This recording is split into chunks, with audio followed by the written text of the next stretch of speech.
morning, Iain Lee, BBC Three Counties Radio. Apologies for not being here yesterday. I was on a course on how to do radio good. Well, guess what? I can do radio good. Except I've left my notes at home, so it may have to wait until next week. Is that OK? Thank you. Lots coming up on the show this morning, and I'm always keen to get your opinion. Some of these stories are incredible. Are you fed up with anti-social behaviour where you live? Well, a third of people in the three counties say they've witnessed problems. New powers to tackle it are being outlined. We'll have a look at what that means for you, and will it really have any difference whatsoever? Keen to get your stories on the anti-social behaviour you've seen. 81333. Start your text 3CR.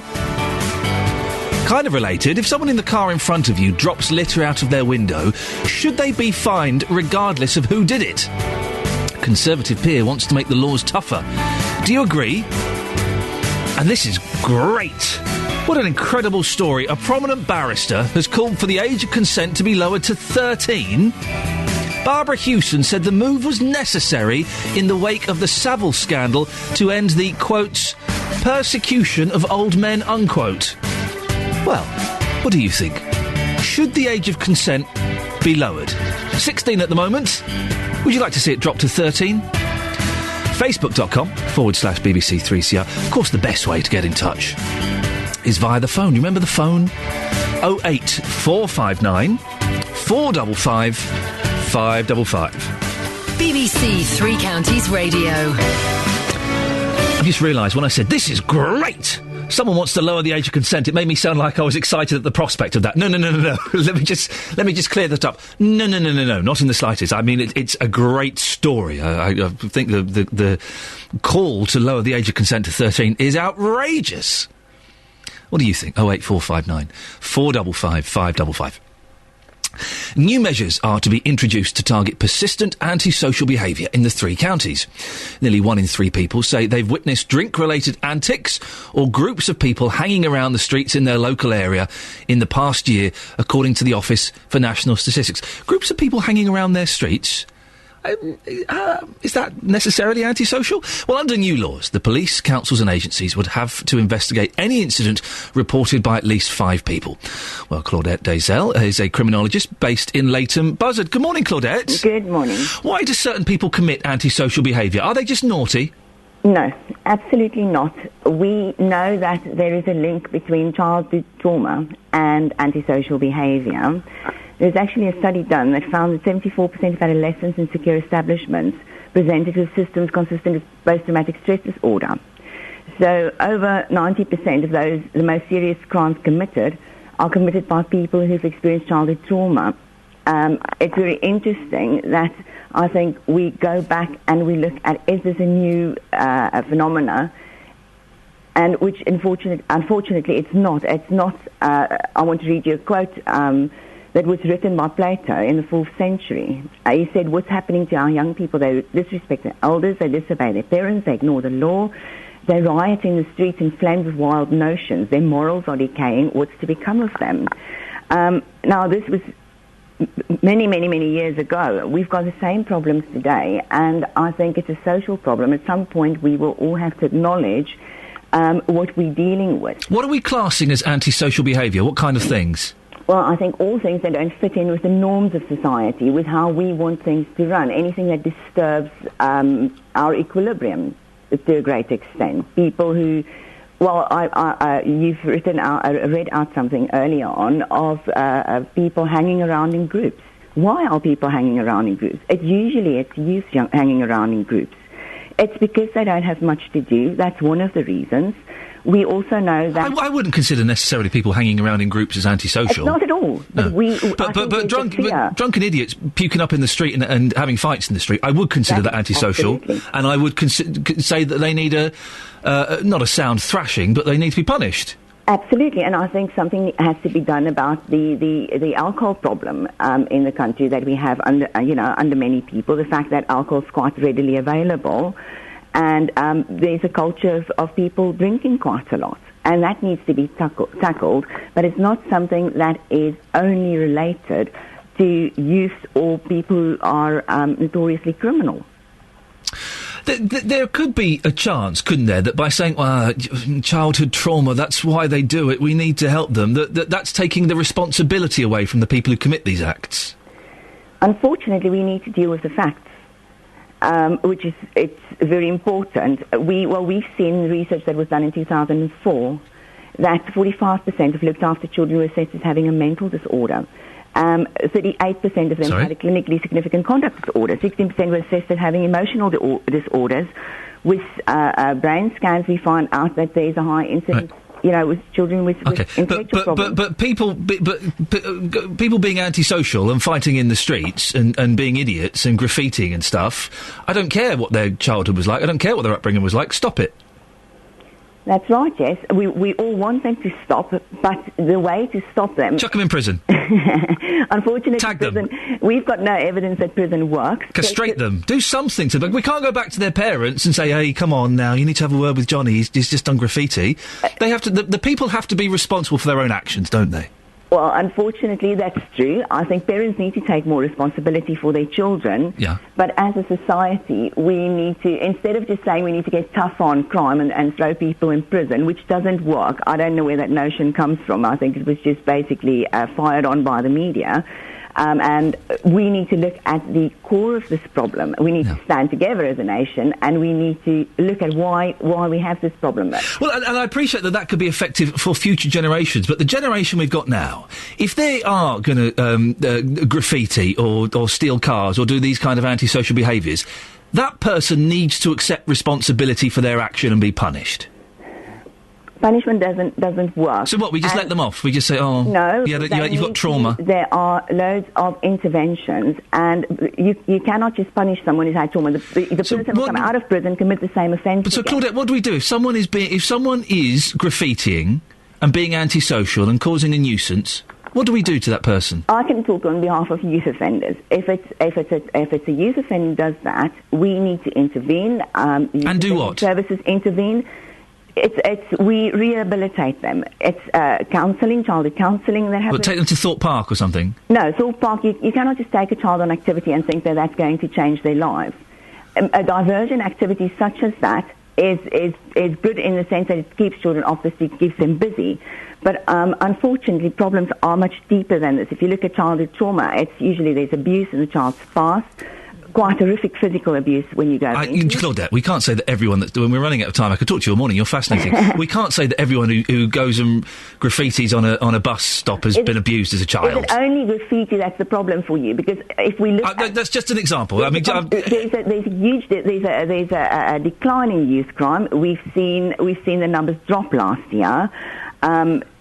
Things are actually looking up for us. Well, Claudette, I have to end it there. Sorry to cut you short. And it's good to end on a positive note there. Things are looking up, as Claudette Decel is a criminologist based in Leighton Buzzard.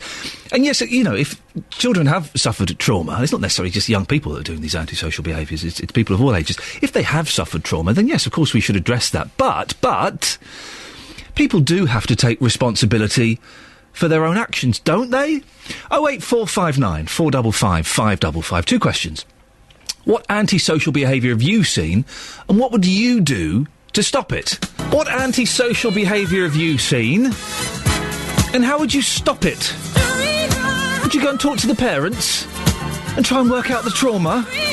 Would you give them a slap on the wrists? 08459 455 555. Well, someone I know is a very, very naughty person indeed. I believe he was tagged at some point. I don't know if that's off yet. Mr. Adam Glynn. Thank you, Ian. Good morning. Adam Glynn, BBC Three Counties Radio. Adam, thank you very much indeed. And just to clarify, as far as I know, Adam Glynn has broken no significant laws in the past 6 months. We'll be talking a little bit later on about a barrister, a prominent barrister.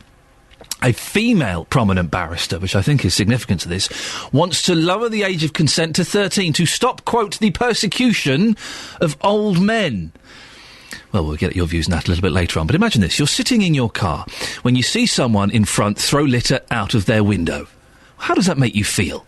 Well, in the future, whoever is driving that car could be forced to pay a fixed penalty notice whoever's thrown the litter out.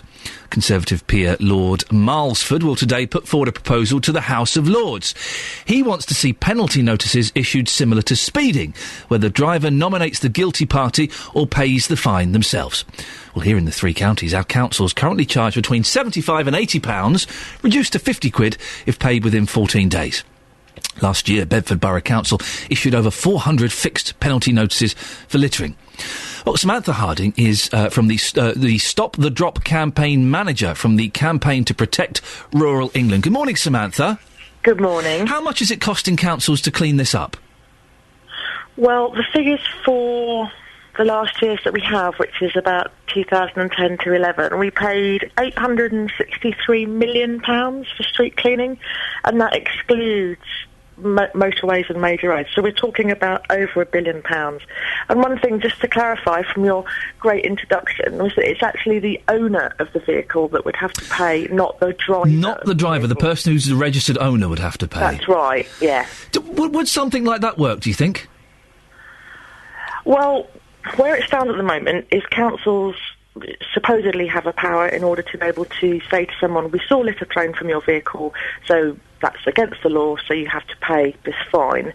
But what they have to do now is they have to say exactly who it was who threw the litter, and that proves to be pretty much impossible for them. So what we're saying is, let's bring the law in line with the parking fines and the speeding fines, where if it's your vehicle, you're responsible for what happens in it.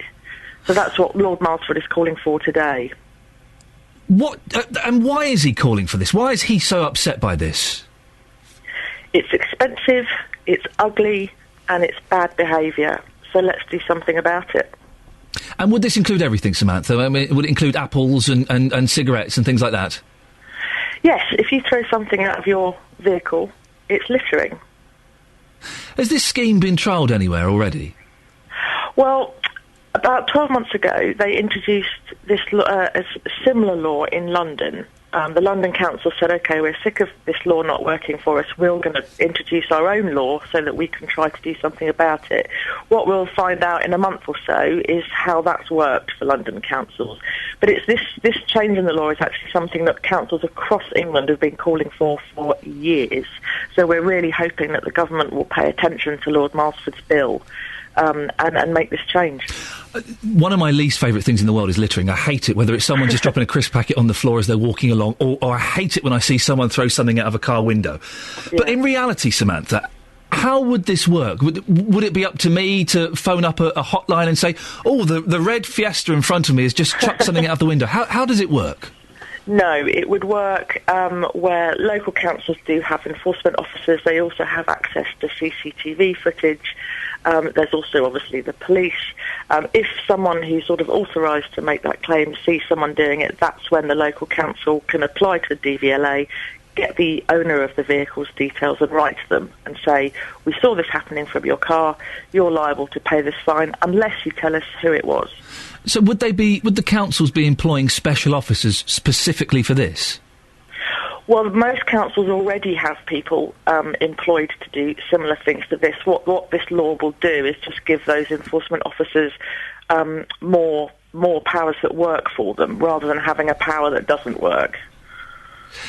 And I do think, though, that some people, they just don't care about laws like this. And the chances of being caught while you're speeding up the A6 or something, it's pretty slim, isn't it? Well, it's not as great as being caught as sort of walking through your town centre and being spotted, I agree. But what we're trying to do is give councils a power that actually works. I know I keep saying that, but there is an anomaly in the law at the moment, whereas essentially a council could fine somebody for littering from a vehicle, but it doesn't actually work.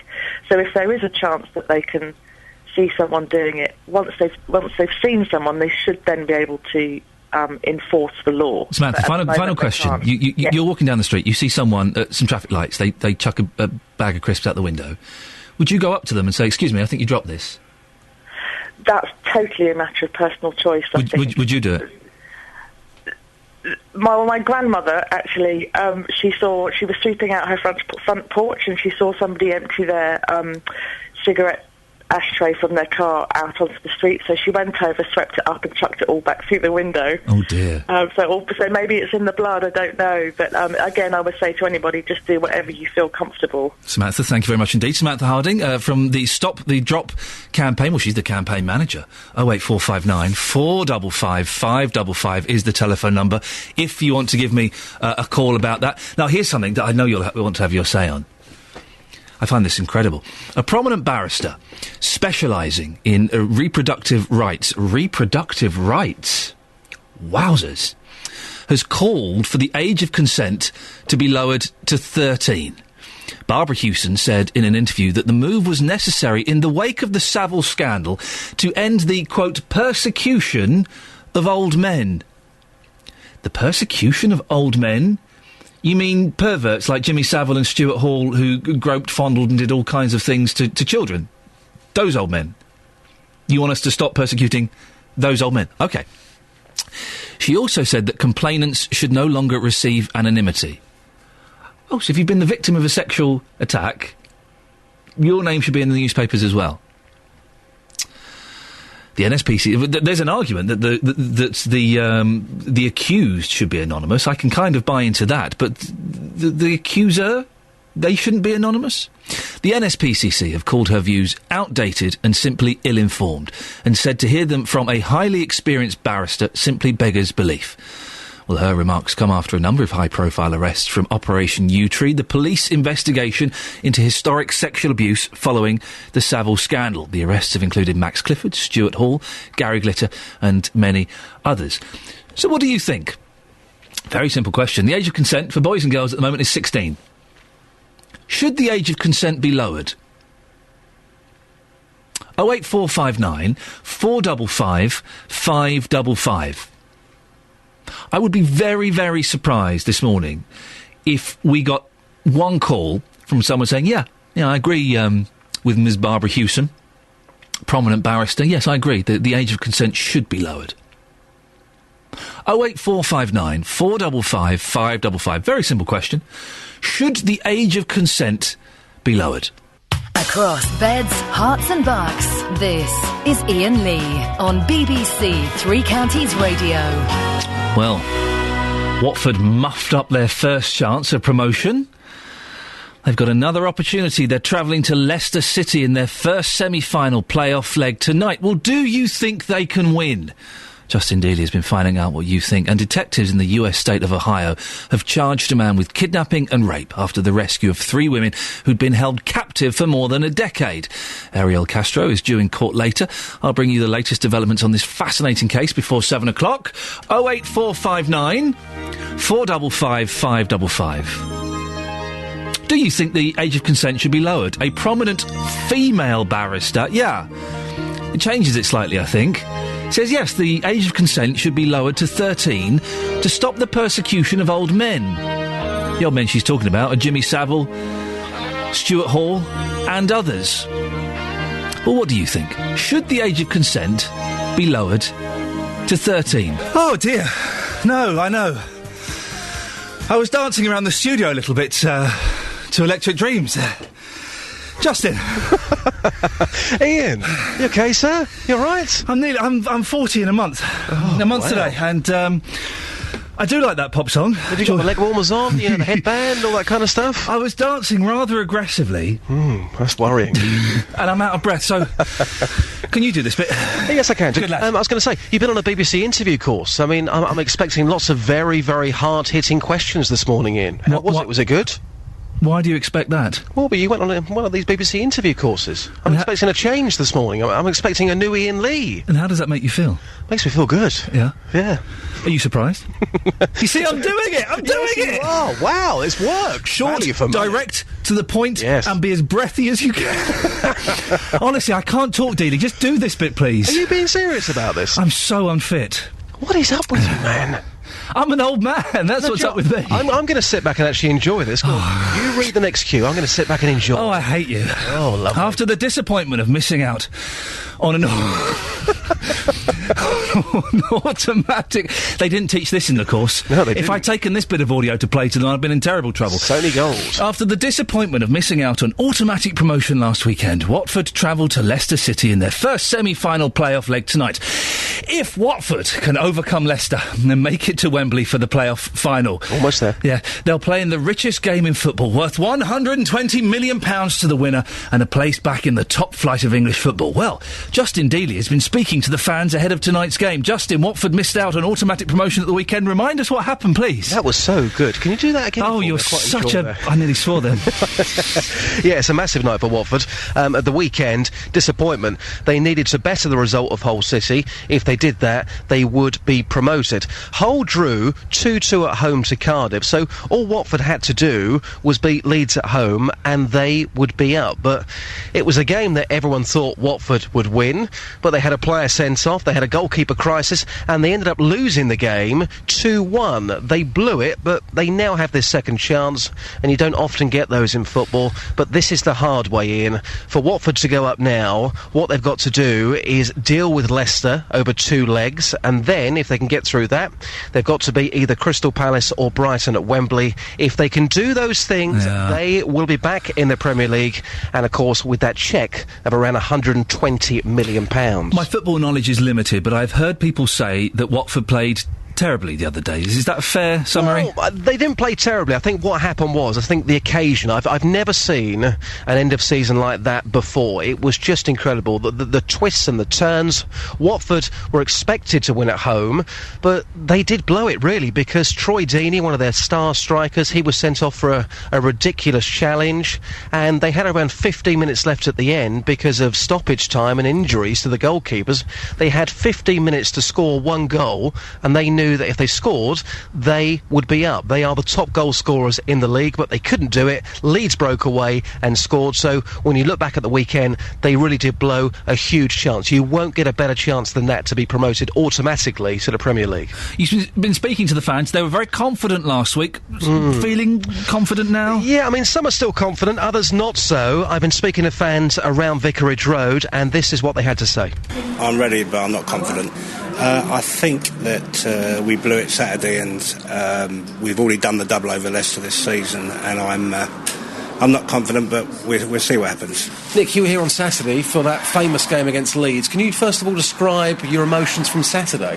Oh, I was disappointed, to say the least, but it was always going to be a tough ask, wasn't it? So we were never in a position we should have been after losing those games recently. So can you, as the fans, and them as the team, all pick yourselves up and go again on Thursday night? Can you still do it? Can you still achieve promotion? I think we can. It'd be tough, as Leicester are that team that have just got into the playoffs. So history always says that that's going to be the team to beat. So, but last time we went up, we finished 3rd. So quietly confident. Madam, your grandson is 9 years old. He is a mad Watford supporter. What do you think it would mean to him at 9 years old if Watford got back in the Premier League? Oh, he'd be thrilled to bits to see all the big teams and, just see his team up there with all of them. Be great. Does he think they can do it? Do you think they can do it? Yeah, he thinks they can do it. The 9-year-old's got to be correct, hasn't he? Yeah, well, of course, yes. Yeah, and I mean, they've done it before, haven't they? And they've got a good team this year, so they should be able to do it again. Well, I think if we beat Leicester there a couple of weeks ago, there's no reason why we shouldn't beat them again. So you think you can go to Wembley? When you get to Wembley, do you think you're going to win there as well?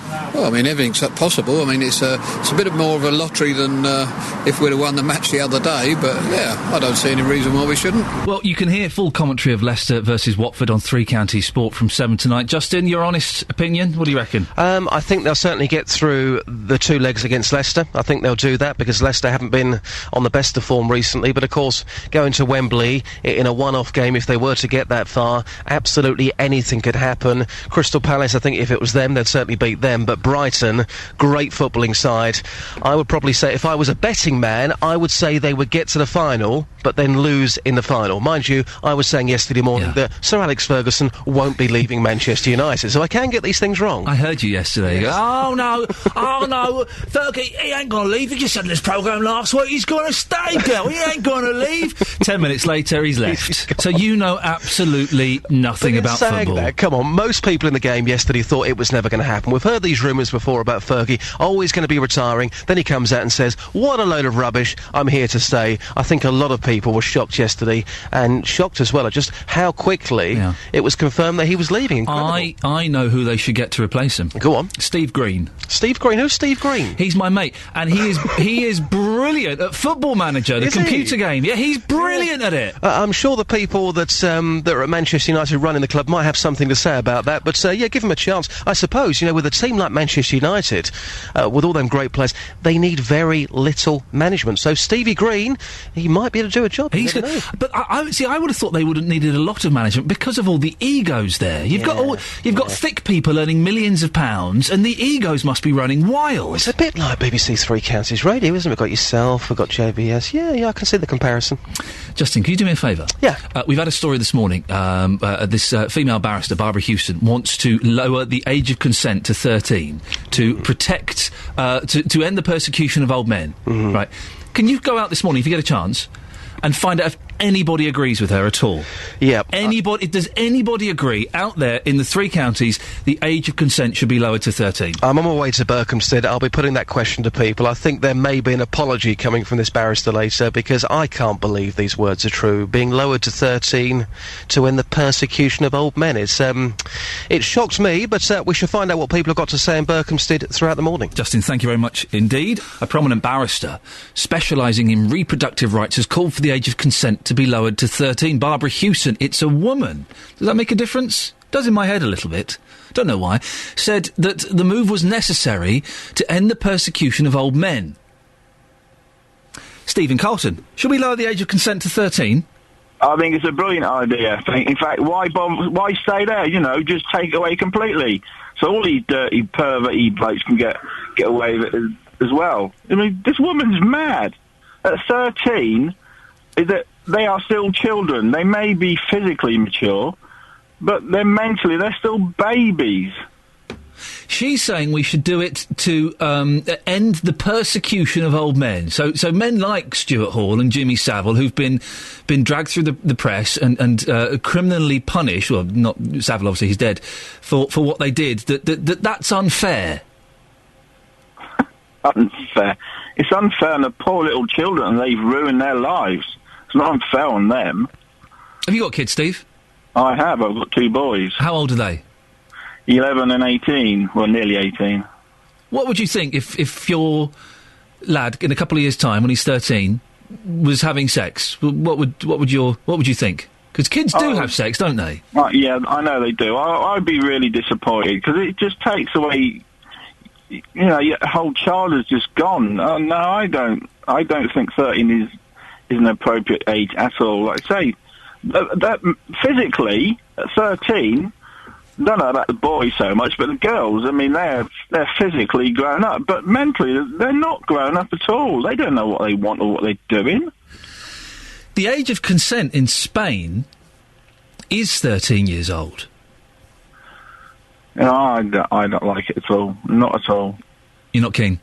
Not at all, not at all. Steve, thank you very much indeed. 08459 455 555 is the phone number. Is there when I was asking Steve that about his boy having sex at the age of 13, is there a difference when it's girls having sex at the age of 13 with older men? Is that the difference? Older men doing it to younger girls? 08459 455 555 is the telephone number if you want to give me a call. Do you think the age of consent should be lowered to 13? In Spain, it's 13. In France, it's 14. What do you think? Greece, it's 15. It would be over there, wouldn't it? Germany, it's 14. There are certain caveats around these rules, but yes, 08459 455 555 is the telephone number. If you want to give us a call on that, the story that's I just find fascinating. Detectives in the US state of Ohio have charged a man with kidnapping and rape after the rescue of 3 women who'd been held captive for more than a decade. Ariel Castro is due in court later. 2 of the women have now returned to their families. Well, Matt Leach has more details. Matt, what can you tell us about these latest developments? Well, Ian, 52-year-old Ariel Castro owned the house from which Amanda Berry, Gina De Jesus and Michelle Knight were rescued on Monday. The police say they'd been bound with ropes and chains, but they say interviews with the women have now provided enough information to bring charges. Here's the Cleveland prosecutor, Victor Perez. I just signed criminal complaints charging Ariel Castro with 4 counts of kidnapping and 3 counts of rape. These 7 criminal complaints are first-degree felonies.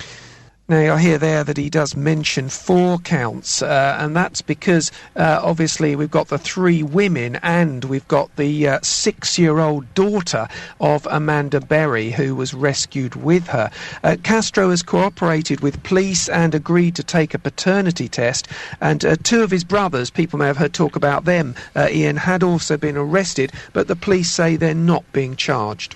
Is there still concern about whether the police could have done more to find these women earlier? Because they went to the house, didn't they? Well, there is still, a live debate about that. Certainly questions being asked. Neighbours have spoken of reporting some suspicious behaviour at the house, but the police have defended their actions, saying they'd had nothing in the way of calls or complaints, really, to indicate anything was substantially amiss at the house. So there does seem to be a little bit of a discrepancy there. The authorities say the women didn't leave the property during their imprisonment, apart from twice being allowed out briefly into the back garden. And 2 of the women have returned to their families, is that right? Yeah, that's right. I'm sure a lot of people have seen those joyous pictures of the houses covered in balloons and banners, such excitement and joy there. And it was Amanda Berry and Gina De Jesus who were abducted as young teenagers who've gone back to their families. Speaking after Gina's return home, her father Felix said he'd never given up hope. I'm the one that kept this family together. Yes. I'm the one that had the heart and soul to fight to see this day, because I knew my daughter was out there alive. And Gina's aunt has appealed to neighbours not to retaliate against the Castro family. Matt, thank you very much indeed. Matt Leach there with the ongoing saga. It's just an incredible story. The kidnap of these 3 women. It'll be fascinating to see what happens. 08459 455 555 is the phone number. Some of you have been commenting on Facebook as well. Facebook.com/BBC3CR. Should we lower the age of consent to 13? Anna says no! To stop the persecution of old men, 13-year-olds are not adults, and some children haven't fully entered puberty at that age. And yes, I use the word children because no matter how grown up you feel at 13, you have a massive amount of emotional and physical growth to do. Well, what do you think? Do you agree with this female barrister?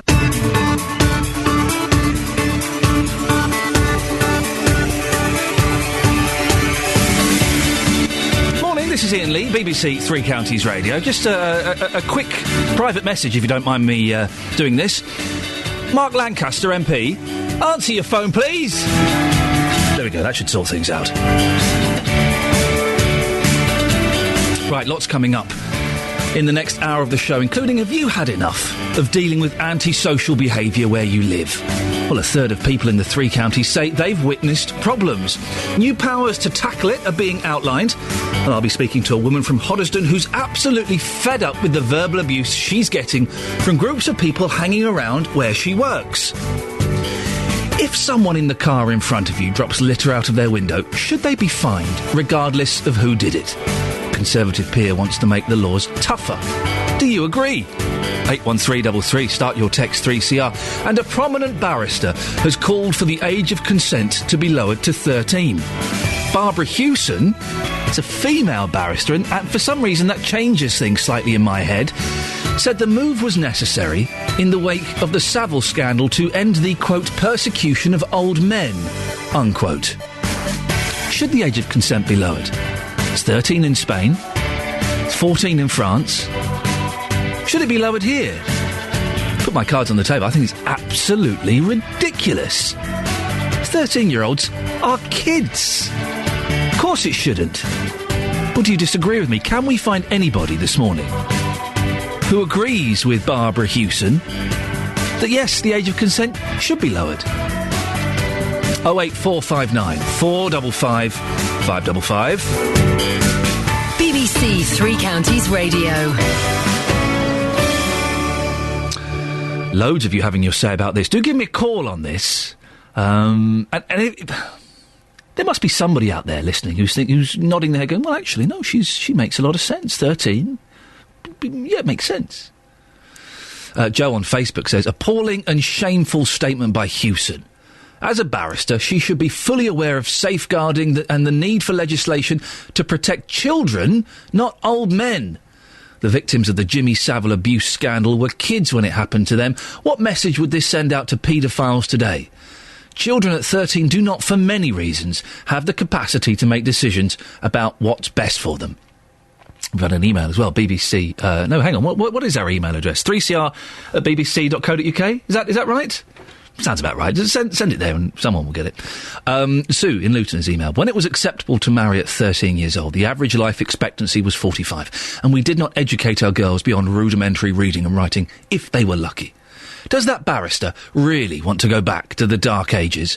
Reducing the age of consent means boys as well as girls. Do we really want boys, especially those confused about their sexuality, to be subjected to that sort of attention so young? Their bodies are still growing. No.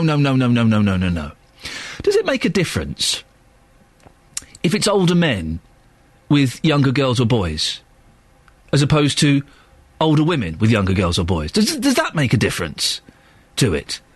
So a 45-year-old man having sex with a 13-year-old girl or boy, is that different from a 45-year-old woman having sex with a 13-year-old girl or boy? I don't know. I'm just putting the question out there. 08459 455 555. We'll talk about that a bit more in a little while. Now, new measures are to be introduced to target persistent antisocial behaviour in the three counties. Nearly 1 in 3 people say they've witnessed drink-related antics or are unhappy about groups of people hanging around the streets in their local area in the past year. Well, that's according to the Office for National Statistics. Under new laws, the police, councils and agencies would have to investigate any incident reported by at least 5 people. Well, we can talk now to Jodie Anderson, who owns the VIP tanning studio in Hoddesdon. Morning, Josie. It's Jodie, isn't it? Sorry, I've got that wrong. Yeah, Jodie. Jodie, yeah, thank you. What's been your experience of antisocial behaviour? It's just like stupid little things, really. They'll keep tapping on the window to get my attention, or they'll knock down my shoe rack, or they'll say things just to intimidate you. What kind of things are they saying without using, potty language? Swearing. There's effing and jeffing at you, are they? Yeah. And how often... They just want to get a reaction. How often does this happen, Jodie? Can be once a week, it can be every day. Right.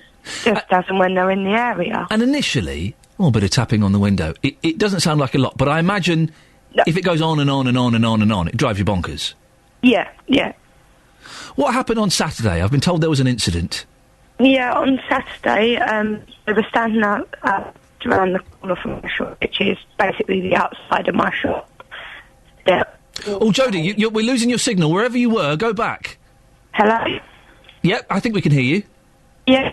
They were no, Jodie, we're going to give you a call back on another line because we're losing you there. I know that something happened on Saturday that I'm keen to hear it clearly. Well, has it happened to you? Have you been intimidated by groups of people standing on street corners? Just kids standing on street corners I don't have a problem with, but if they're saying things, if they're doing things that are intimidating, what experiences have you had with antisocial behaviour? And what can be done to stop it? Really? Have you had a word with these people? Have you spoken to them and said, oi, go on, jog on? And Jodie made an interesting point there, didn't she? That they want a reaction out of you. So if you give them the fingers and say, oi, go on, hop it. That just makes it more fun for them, doesn't it?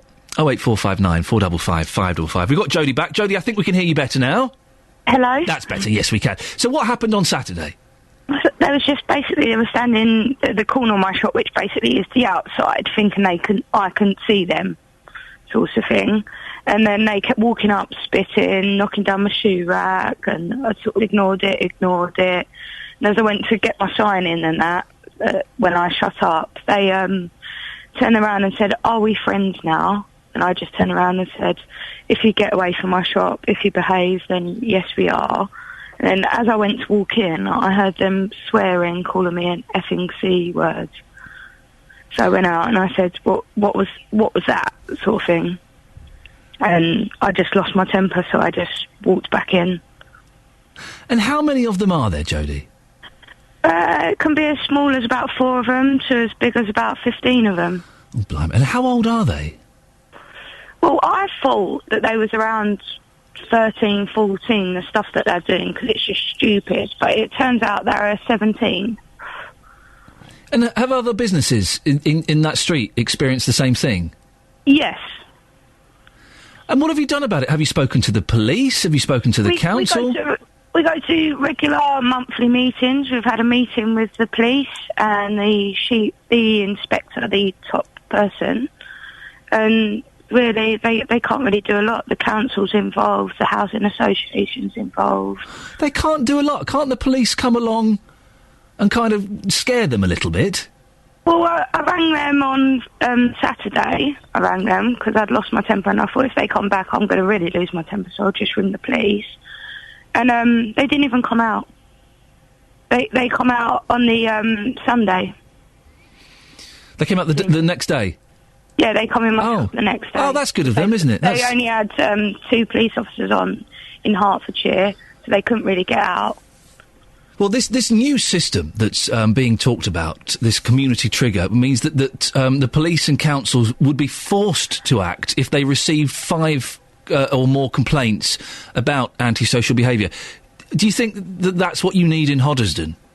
Yeah, I think it is, because it's not really big crime. It's just silly little crime, which might turn into something big, because all they're trying to do is intimidate you, so they get a big reaction.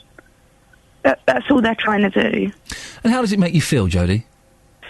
It makes me feel sometimes that I don't want to go to work. That it's just horrible, really. It's not very nice. Well, listen, I appreciate you coming on this morning. You don't need me to tell you, don't lose your temper with them. It'll be you that gets in trouble, so don't... I know, that's what I keep saying to the police as well, and they don't really care. Well, listen, I would suggest that you every time it happens, you keep calling the police. They've got to come out at some point, I would have thought. Yeah, exactly. Jodie, I appreciate you coming on. Thank you very much indeed. That's Jodie Anderson, who owns VIP Tanning Studio in Hoddesdon. And when it's put like that, oh, they're tapping on the window. Oh, they keep knocking my shoe rack over. You think, doesn't sound a lot. But when it consistently happens, it's constantly going on. It's that small irritation again, and you don't want to be outside your shop and have a load of kids, group of 15 kids. I'm going to say it again, excuse me, cover your children's ears, calling you an effing C. You don't want that. That's awful. Being intimidated in your own business. Well, how would you deal with that? You're Jodie, you've got a shop, you've got a group of kids, let's say 10 kids, early teens, swearing at you, intimidating you. How would you deal with it? Maybe you've had it happen to you. What did you do to get rid of it? I would suggest to Jodie that every time it happens, straight onto the police. Straight onto the police. Until they're thinking, oh, God, not Jodie again. Can someone go round and just see what's going on, please? Steve, can you pop round? So turn your lights on the car, scare the kids and see what she wants. That's what I'd do. Well, 08459 455 555 is the telephone number if you want to give me a call about that. The other thing we're talking about this morning, the lowering of the age of consent. A female barrister. I don't know why I feel I have to keep emphasising that, because it seems more significant somehow that it's a woman, the maternal, protective, and yet it's a woman saying we should lower the age of consent to 13 to stop the persecution of old men. The old men she's referring to, Jimmy Savile, Stuart Hall, and others. Tom in Bromham has texted in, 81333, starting his text 3CR, and including your name, Tom. Well done. My daughter's going to be 13 in September, and there's no way she'll be either physically or mentally ready to have sex. 15 possibly, but I prefer it being about 35. I do remember girls at my school having sex at 14 with blokes in their 20s. Because the blokes had cars. That was. I remember several girls. They weren't interested in me at the age of 14. They were interested in blokes who were 24, 25. And in Spain, the age of consent is 13. So maybe we have got it wrong. Perhaps this barrister's right. Perhaps we should lower the age of consent. So, female barrister, Ms Hewson, wants to lower the age of consent to 13 years old to stop the persecution of old men. Luann in Flitwick. What do you think, Luann? It's laughable, really, isn't it? I just got up this morning and heard you, started doing the kids' sandwiches, and I thought, I'm making sandwiches for an 8-year-old and a 14-year-old. There is no way that they are ready for that kind of relationship. Yes, my 14-year-old is 6'1", and yes, he does look 16, 17 years old. But mentally, they're not ready. Why on earth should we cover the backs of people that are old and understand, well, they know what they're doing. It's the children we need to protect in the end of the day, and the laws are there for a reason. What do they want? Do they want extra pregnancies at school? I mean, haven't they got enough underage pregnancies at the moment? Do they want children to leave school early because of it? Well, I imagine, Miss Hewson, well, first of all, your youngest would have another 5 years before she'd be allowed to under Miss Hewson's rules, and I imagine she would encourage the better sex education to help hopefully prevent those teenage pregnancies. Well, we haven't even had the period kind of talk or anything like that. In the end of the day, she is a child. She's still in lower school. There's we should not be having that kind of conversation at this age. I mean, obviously, yeah, she asked where babies come from, and I don't want a baby, and all this kind of stuff. And we've talked about sort of basics, but 5 years, that's nothing. It's nothing. 13 years old, they're still little. Yeah, they're big. They're bigger than me, but they're still young in their minds. They're still young in their, their mental and that kind of thing. They're still young. Is 16... I mean, it's been 16 for a long time for heterosexual sex, not so long for gay sex. Is 16 the right age? In France, it's 15. In Germany, it's 14. It's 13 in Spain, although I've just read that they're apparently considering increasing it. Is 16 the right age? Well, maybe we are behind the times, but in the end of the day, yes, children are getting older earlier. I admit that. We do see that. But it's there for a reason and protecting. What are the statistics in these other European countries of children that are, from the age, sexually active? What are the statistics from that country? Is there more pregnancies? Are they more careful? Are there more Are there more issues whereabouts? Sorry, my brain is not in gear this morning. Listen, it's a ridiculous time in the morning and you're doing superbly. I don't have those statistics. Maybe someone listening does. If they do, give me a call. Finally, Luann, Barbara Hewson, this barrister, said the move was necessary to end the, quote, persecution of old men. She's not thinking of the children, is she? She's not thinking of the children. She's thinking of these old men that think that they can have their way, like all these ones that have all been taken off and put in prison or reprimanded for issues that they had back years ago. At the end of the day, they've got a mind. They know what they're doing. These children are innocent, and they shouldn't be allowed to get away with it at that age. Luann, thank you very much indeed. You put your point across excellently, considering it's a ridiculous time in the morning and you're making sandwiches for the kids. Can we find anyone before 9 o'clock who agrees with Miss Hewson that this is a great idea? And yeah, of course we should lower the age of consent.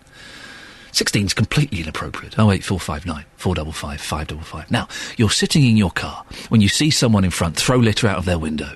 Well, how does that make you feel? In the future, whoever owns the car could be forced to pay a fixed penalty notice. Conservative peer Lord Milesford will today put forward a proposal to the House of Lords. Well, here in the three counties, our councils currently charge about 80 quid, reduced to 50 if paid within 14 days. And last year, Bedford Borough Council issued over 400 fixed penalty notices for littering. And our reporter, Justin Dealey, is in Hertfordshire. Justin, you've been speaking to lorry drivers. What have they been saying to you? Well, yeah, Ian, of course, they've seen all sorts on the roads. I've been asking them what drivers throw out of the window of their vehicles and how bad the problem is, and this is what they had to say. It's normally Coke cans, cigarettes, the main offender, I should think. Car drivers. Well, it's pretty grim, isn't it? All they've got to do is carry a bag. So again, like all the other drivers that I'm talking to here, you're seeing this all the time? All the time. It's normally fast food wrappers, out of cars. Fast food wrappers, bottles of pop, cans. That's the majority of it. And you've even seen somebody throw kittens out of a vehicle. I mean, I am absolutely shocked by this, like everybody else will be. When was this? What happened? Oh, it was a couple of years ago. I just saw a car slamming down towards the hard shoulder. I thought he was pulling in. And then down the side of it, there was kittens sprawling down the motorway. They could barely walk. They're newborn. General stuff they buy in sweet shops. Sweets, cigarettes, as you said, crisp packets, stuff they just had a snack on while they've been coming down the motorway. And I tell you what you do see, beer cans, fair enough, don't you? Yeah. Beer cans, fair enough. But a lot of them will pull in, eat in lay-bys, and then just throw all their stuff out the car windows as well. So it's not just truck drivers, it is car drivers. But yeah, it is getting worse now. You're not doing this. You're a responsible driver. So when you're seeing this all the time, how does it make you feel? It just makes us feel you don't really want to pull into any places now, just because they're just dirty now, and they're just it's just foul. There could be rats and everything around, feeding off all the rubbish. It's just horrible out there. Terrible, like, I mean, you see it all the time. Every other person's chucking something out their window. So how do we stop it? What, more fining? I suppose the cameras on the side of the road taking your registration number.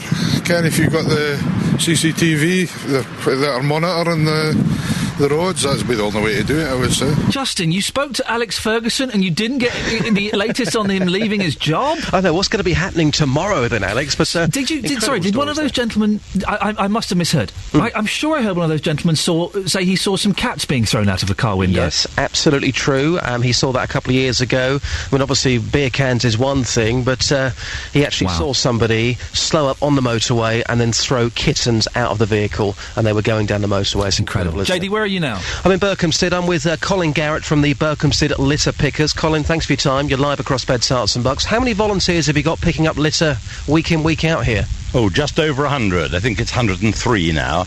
And what sort of things are you picking up? Oh, all sorts. The worst offenders in terms of numbers are the cigarette smokers who drop their packets, their fag ends and all the rest of it. Others are those who eat and drink on the streets. Beer cans, Coca-Cola bottles, wrappers from the fast food places. They just seem to toss them out. Colin, what do you get from this? Because effectively you're doing the job of Dacorum Borough Council. So if you're going around picking up other people's mess, what do you get from this? Well, we get a cleaner town to start with. If we wait for Dacorum to do it, we'll all be dead. They haven't got the time, the money, or the people. And we get a lot of satisfaction from a bit of fresh air, a bit of exercise, and meeting other people. Most of us do our own street, so you see the neighbours as you go up and down the street. It's not a particularly good line. Couple of final questions for you. Is the only way to deal with people who litter the streets to find them and get in there and find them quickly? Well, I think a few big fines with lots of publicity would probably encourage the others, so to speak. The real answer is education from the cradle to the grave, but that takes a generation or two. And you want people to grass people up as well, so if they see somebody in a vehicle which is branded and they're throwing cigarette butts, litter out of the car, whatever you want to call it, you want people to do the right thing, to phone that company and say, look, this is what your employee's doing, deal with them. Well, I've done it once or twice myself, and it does seem to work. The company phoned up and said, thank you for telling us. We will speak to the driver. So maybe it'll work. Appreciate your time, thank you. That's Colin Garrett from Berkhamsted Litter Pickers joining us live on the programme. His job and the other volunteers here is effectively, Iain, to go around and pick up other people's rubbish because they are chucking things out of their car, chucking things down the street without a care in the world. You ever done it, Justin? Litter when I was younger? Yes, absolutely. I think out of the car. Let me be completely honest. I have, on occasion, chucked the odd apple core out of the window because it's biodegradable. Very, very infrequently. Bad boy. Bad boy. You ever chucked anything out of the car window, Justin? Yes, a long time ago, but of course I think a lot of it, as Colin was saying, how long to do with education. I can't remember. This is that BBC interview course you've been on, isn't it? You're pushing me. I know, and look, and you're deflecting, which means you're hiding something. Justin, listen, great stuff. The line is a little bit dodgy, so I'll let you go. Thank you very much indeed. Justin Dealey there, 08459 455 555. Very quick look at the front pages of the newspapers, shall we? A lot of it is that football man who's not a football man anymore. Alex Ferguson quit, we all know that. This is the Independent. Coalition adrift as key policies go missing from Queen's speech. Lots of things missing from the Queen's speech yesterday. Gay marriage, all the other things. There are a couple of other bits and pieces. Anyway, we'll have a look at that later, possibly. And reunited with their families after a decade in captivity. The Times, defective implants threaten the unborn. Researchers call for breast surgery inquiry. Thousands of women with faulty breast implants are at risk of exposure to chemicals known to damage unborn babies. I don't want to scare you or anything, but yeah, those boobs look great, but they're dangerous. Toxic Boobs, which is a great name for a band. If anybody wants that, you can have that. I would pay to go and see the Toxic Boobs live in concert. The Guardian, there's Alex Ferguson. And offenders face supervision by private firms. Tough 12-month regime for prisoners after release will include drug tests. Let's have a look at one more. Alex Ferguson. I refuse to call him Fergie. Emergency care in crisis amidst NHS regulator. The NHS emergency care is out of control across large swathes of the country. The chairman of the Health and Social Care Watchdog has warned. Too many patients, especially the elderly, are arriving in hospital as emergency cases when they should have received help much earlier. Across beds, hearts and bucks, this is Iain Lee on BBC Three Counties Radio. Morning. Coming up in the next half an hour, the government has backed Watford Council's plan to build on allotments in the town.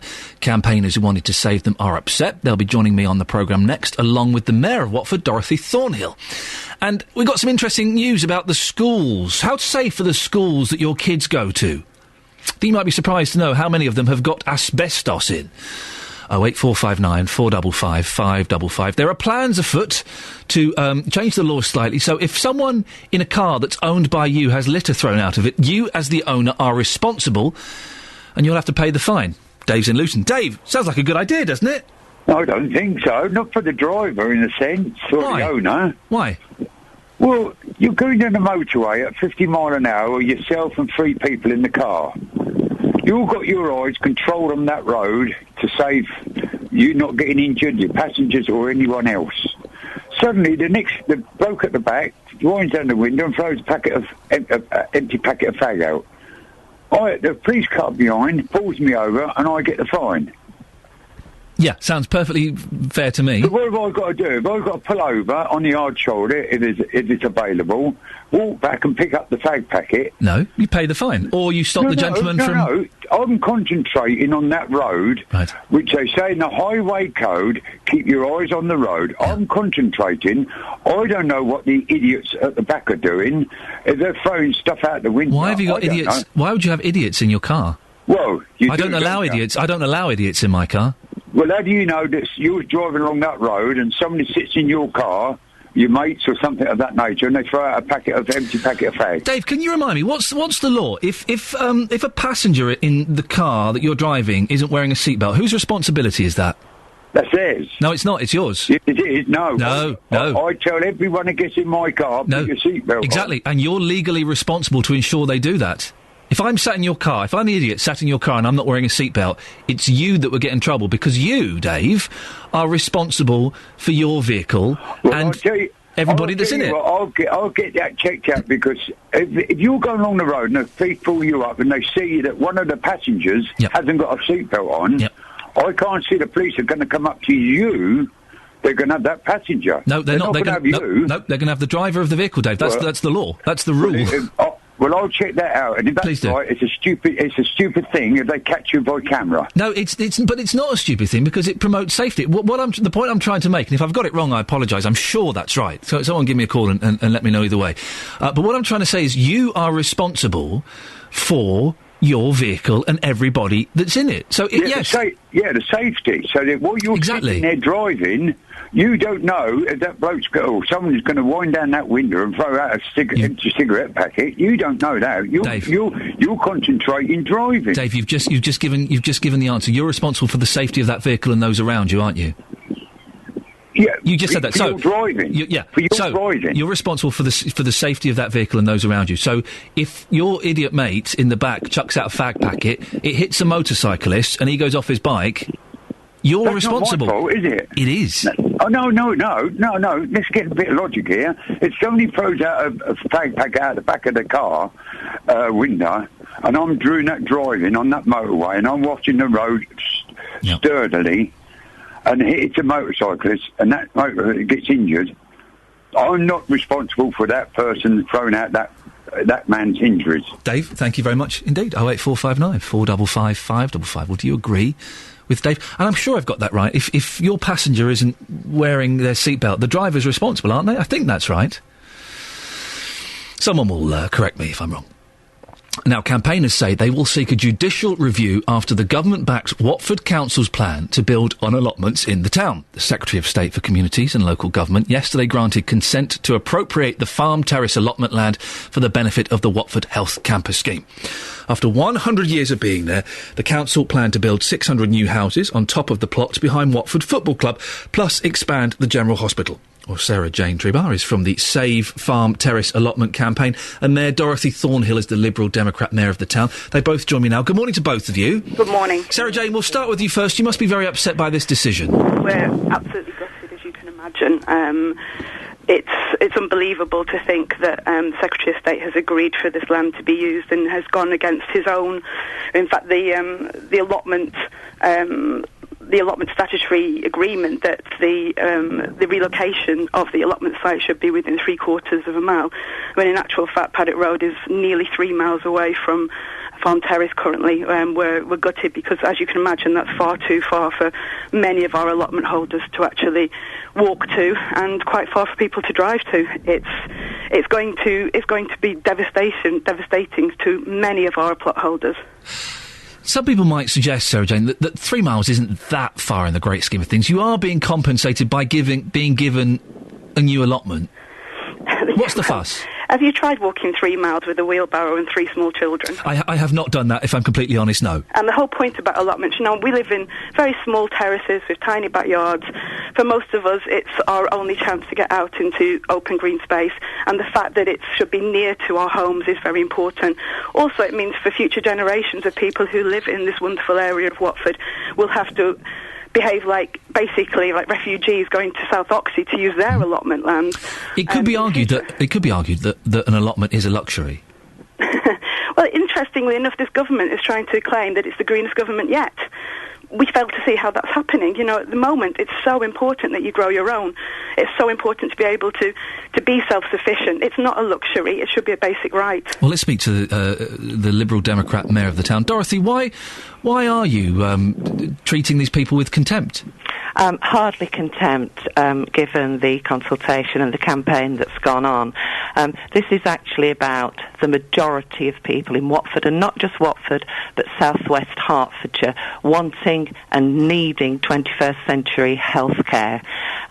It's about people needing new homes, new jobs. This is a major redevelopment site of 26 hectares, of which the allotments comprise a small but significant amount of land.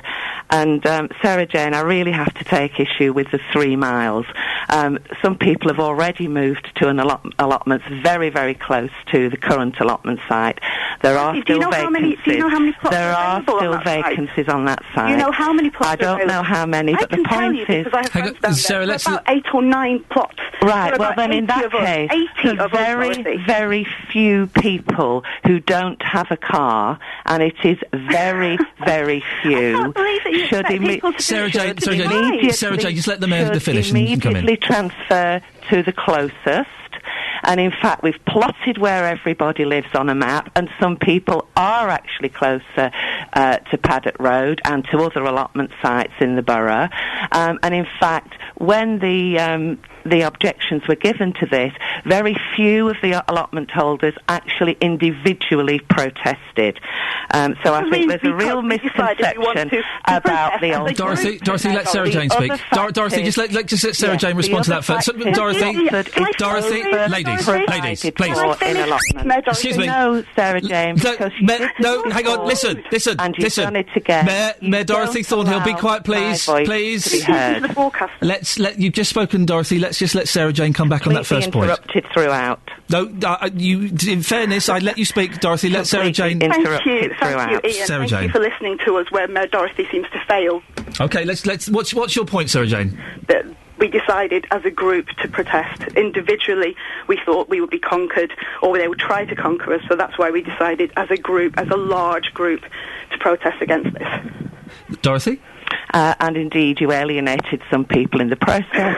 People who felt that actually that your campaign was negative and that that it wasn't necessarily in the best interest. But actually, I don't think this is about allotments. This is actually Sarah Jane, let Dorothy speak. The fact that we are re-providing allotments, the fact that Watford has actually over the national limit. There is a national accepted rate. We are over provided for in the town. You also haven't. And Sarah Jane, let Dorothy finish her point, please. If the Secretary of State had believed your argument, Sarah Jane, he would have found against us. Absolutely. In fact, the decision is unequivocal. It does not even hedge its bets. It is absolutely clear that the benefits to people of a new hospital, new homes, public open space outweighs the few people who currently use the allotment. Let Sarah Jane come in. Sarah Jane. Dorothy. Do not regret. Can I speak, Mayor Dorothy, please?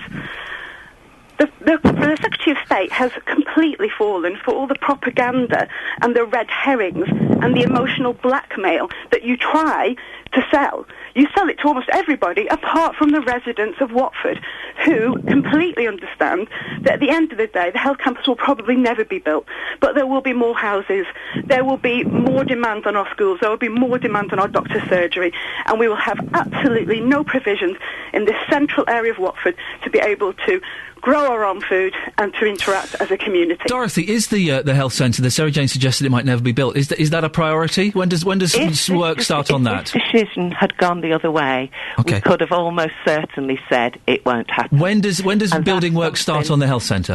Well, the new chief executive is currently working on exactly which part she wants to happen first, and we assume it's going to be the new maternity unit, because obviously a major hospital doesn't get built in one go. And when does building work start? Well, I'm assuming that they're working on their plans as we speak. You'd really have there are to no talk. plans. Where's the funding, Dorothy? The funding will come from government. Are we actually saying that we should plan? We should plan for the future on the assumption that Watford will not get a new hall. Let's be defeated now. Let's throw in the towel now. Let's not Dorothy, what our town needs. Are you suggesting that? I don't think so. Are you suggesting that the funding for the hospital isn't there yet? The funding for the hospital isn't there because the hospital have not put in their bid for funding. But you still use it as emotional blackmail. Because without the allotment land, it is far less likely to succeed. When does the hospital bid for funding go in? You'll have to talk to the hospital. You don't know that. You don't know. You'll have to talk. I would have thought, Dorothy, that you would have been aware of that. You'd have been over the entire plan. Are you not? The process has been changed by the government previously and by this government. So although you've backed this plan, you don't know the details about it. I absolutely.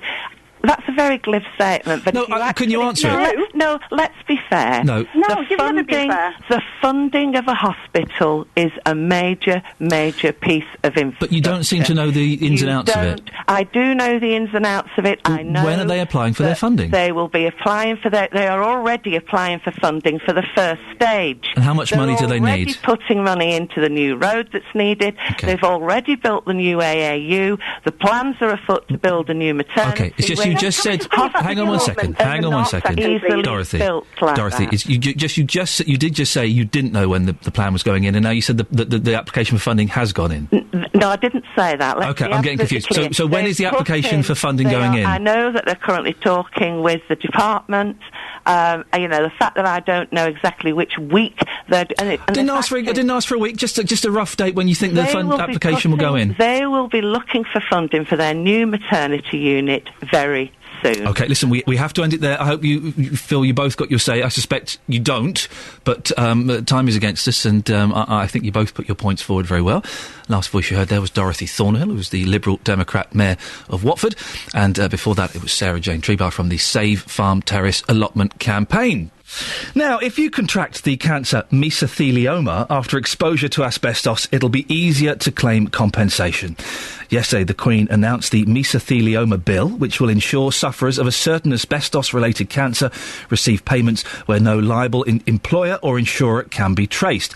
But the scheme only covers anyone diagnosed with this condition after July the 25th last year. Well, you may remember we spoke to Iain MacDonald recently, whose wife Hazel died from the illness in 2012 after a 2-year battle with the disease.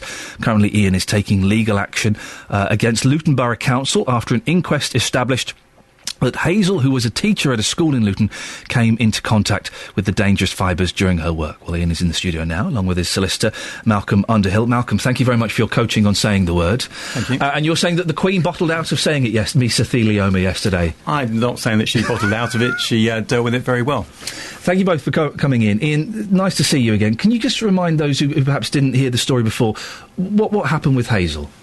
Hazel taught in school in Luton. Just come a little bit closer to the microphone so we can hear. That's perfect, thank you. Hazel taught in school for Luton for many, many, many years. And somehow or other she picked up this asbestos bug, suffered with it for about 18 months. She had retired from school, and unfortunately it got her in the end.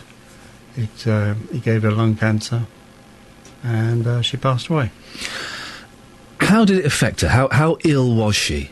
And again, if you could just come ever so slightly closer. Sorry, thank you, that's perfect. How did it affect her? It's a horrible little disease because it damages the lining of the lung. It fills the lining of the lung up with moisture, gives you symptoms like pneumonia.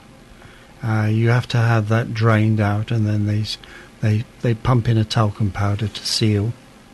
To stick the lung to the side warnings is very painful, and eventually the cancer actually then coats all the oxygen areas of the lung, and eventually your brain is starved of oxygen. You go doolally. So not only do you go a little bit,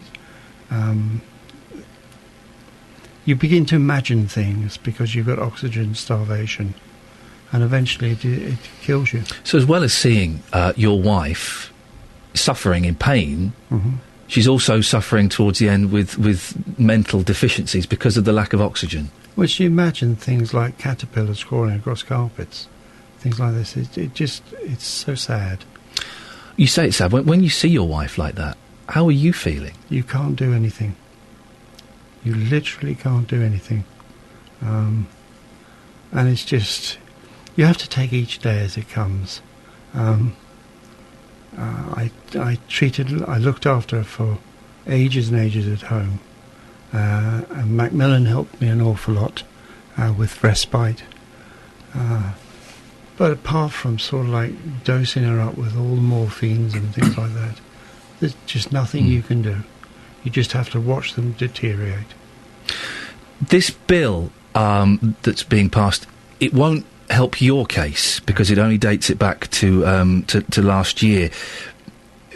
But does it give you hope? This is obviously a positive change that's being made, isn't it? Oh yes, definitely. I mean, I haven't really looked into it because I only heard about it yesterday, and even what I heard wasn't really detailed enough. But I mean, Hazel was given an industrial injuries grant to tide her over with various financial requirements. What's a little bit sad about that is that now has to be found and paid back. How much do you have to pay back? Well, I think she got in the end. We've haven't had a bill, but we've had an indication that we're going to be paying back something like about £44,000. Where are you going to get that from? Well, fortunately, we didn't spend too much of the grant. So, we'll just find it. Well, joined as well by Malcolm Underhill, your solicitor. Malcolm, let's talk about that grant, £44,000 grant that was paid, and that has to be paid back.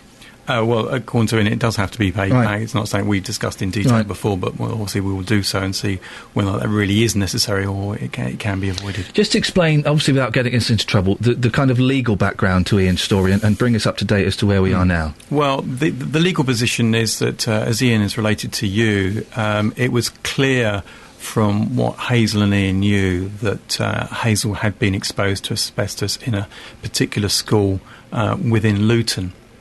And when she died, there was a coroner's inquest.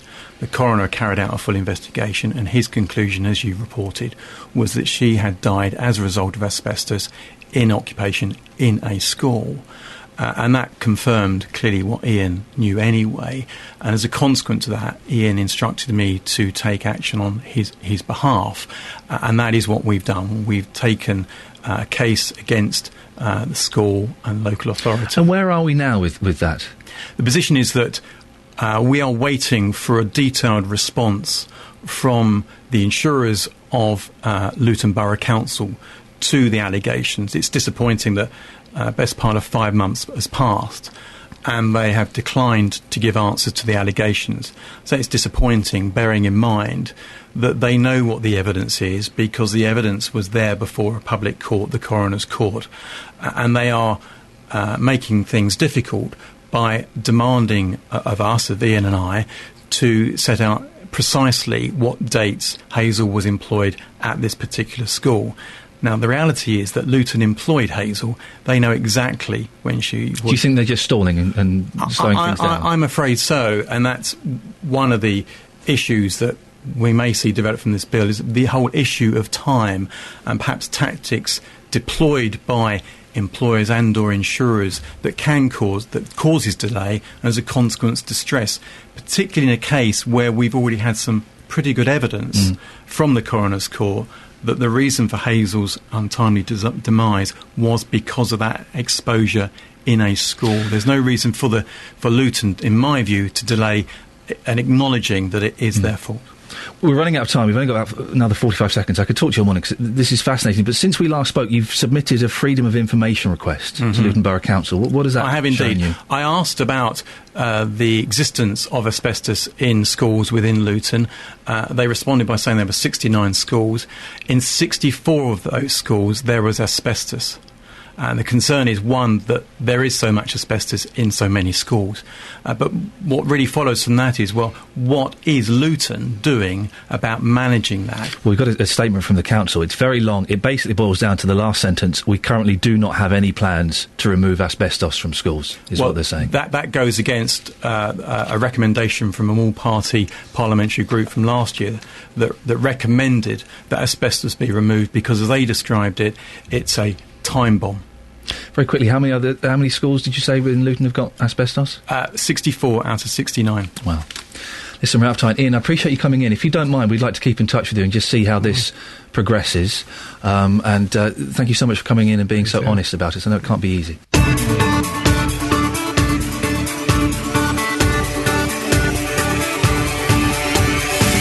Morning, this is Iain Lee, BBC Three Counties Radio. Lots to cram in between now and JVS at 9 o'clock, including, have you had enough of dealing with antisocial behaviour where you live? A third of people in the three counties say they've witnessed problems. New powers to tackle it are being outlined. I'll be speaking to a member of the Hitchin Street Angels who've been trying to prevent antisocial behaviour in the town. If someone in the car in front of you drops litter out of their window, should they be fined regardless of who did it? Conservative peer wants to make the laws tougher. Do you agree? And a prominent barrister has called for the age of consent to be lowered to 13. Barbara Hewson said the move was necessary in the wake of the Savile scandal to end the, quote, persecution of old men. What do you think? Should the age of consent be lowered? Loads of girls at my school were doing it when they were 14 with older men. I say older men in their 20s, early 20s, because they had cars. Wasn't quite a paedophile ring, as Peter on Facebook describes it. And no, of course I wasn't going to go to the police. I was 14 as well. I didn't know what was going on.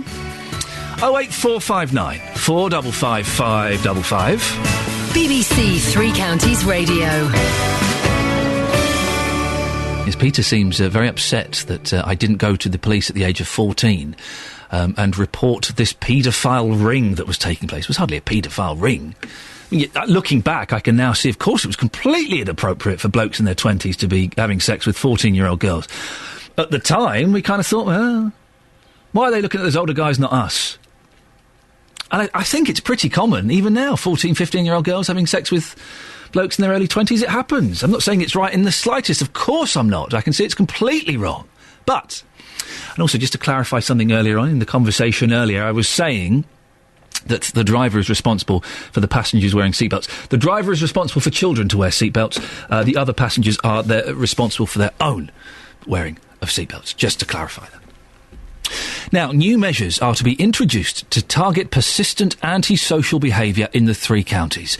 Nearly 1 in 3 people say they've witnessed drink-related antics or are unhappy about groups of people hanging around the streets in their local area in the past year. That's according to the Office for National Statistics. Under new laws, the police, councils and agencies would have to investigate any incident reported by at least 5 people. Well, Graham Williams is the project coordinator for the Hitchin Street Angels. They're a group of volunteers who go out on Saturday nights to try and reduce antisocial behaviour.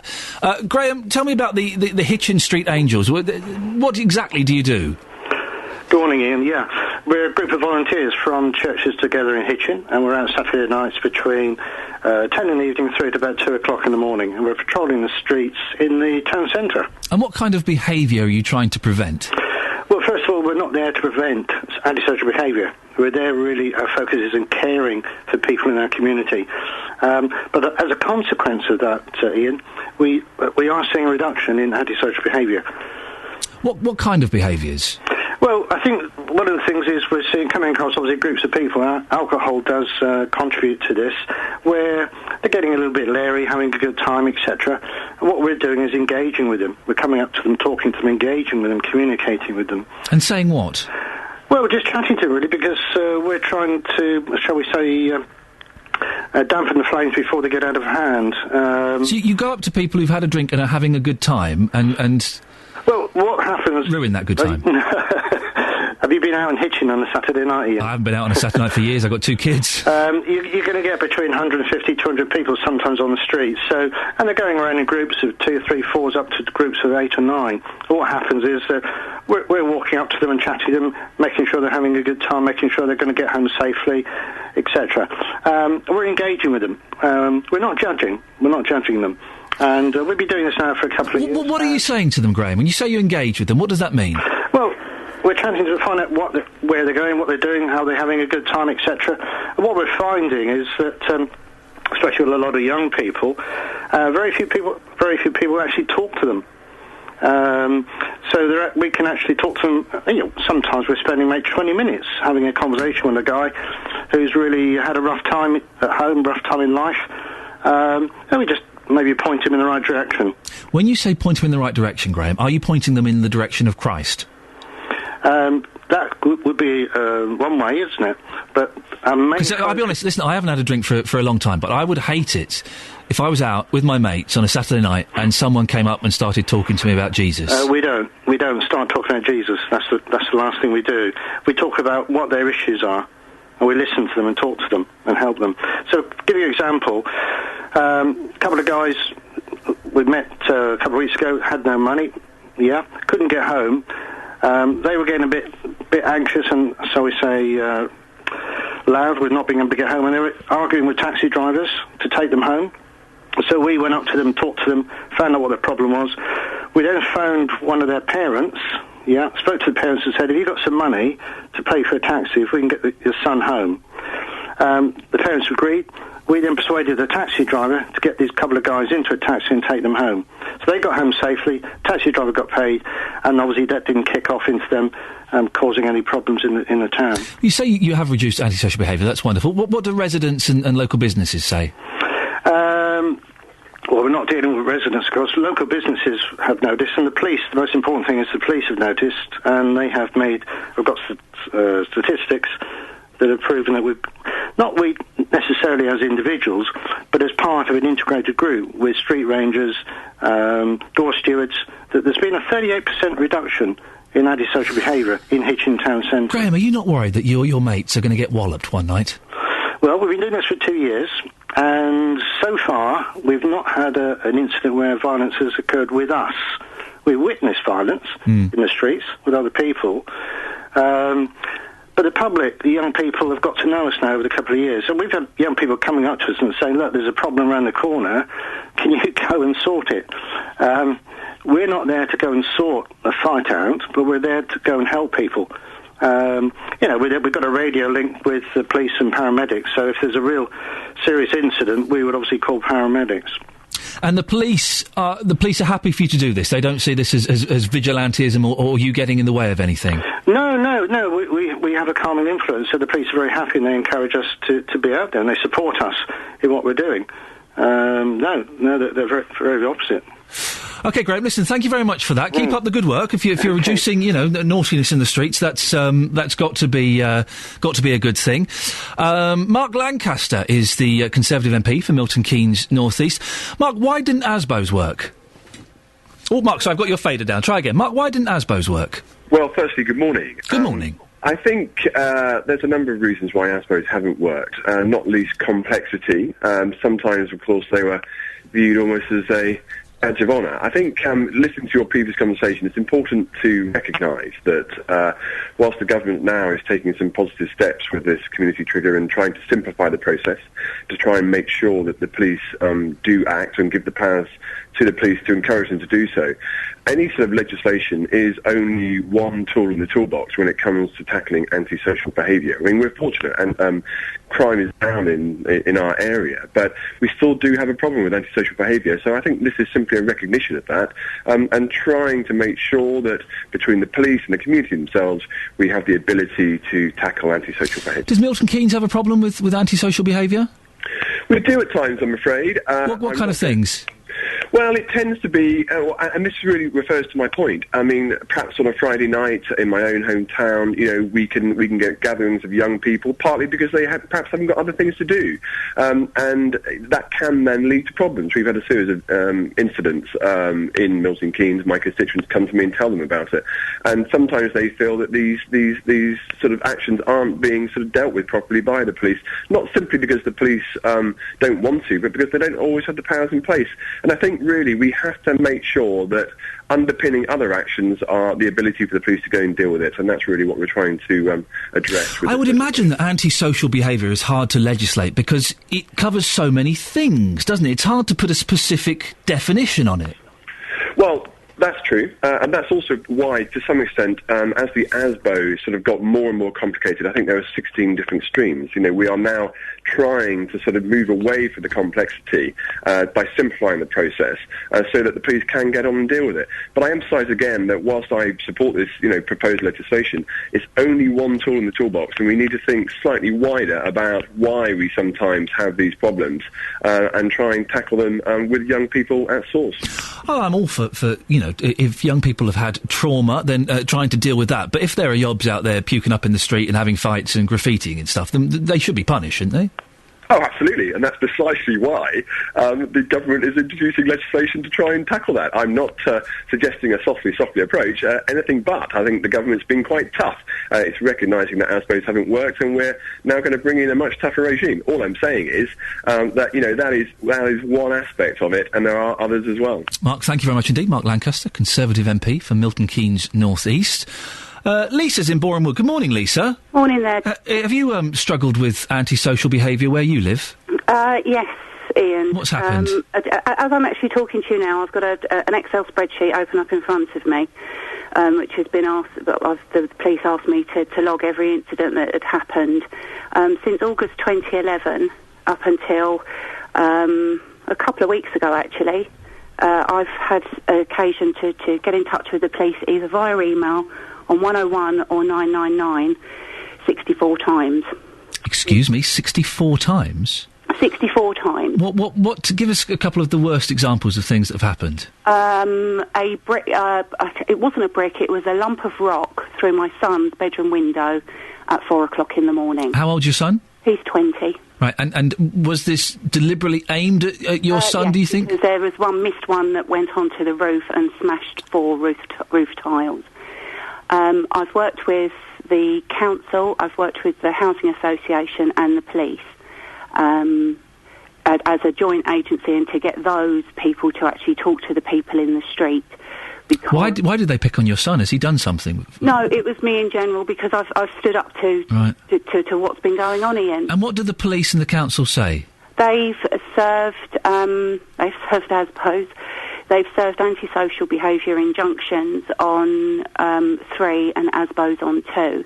Any effect? One has now gone to he's now gone to prison for 6 months due to 11 offences in breach of his ASBO.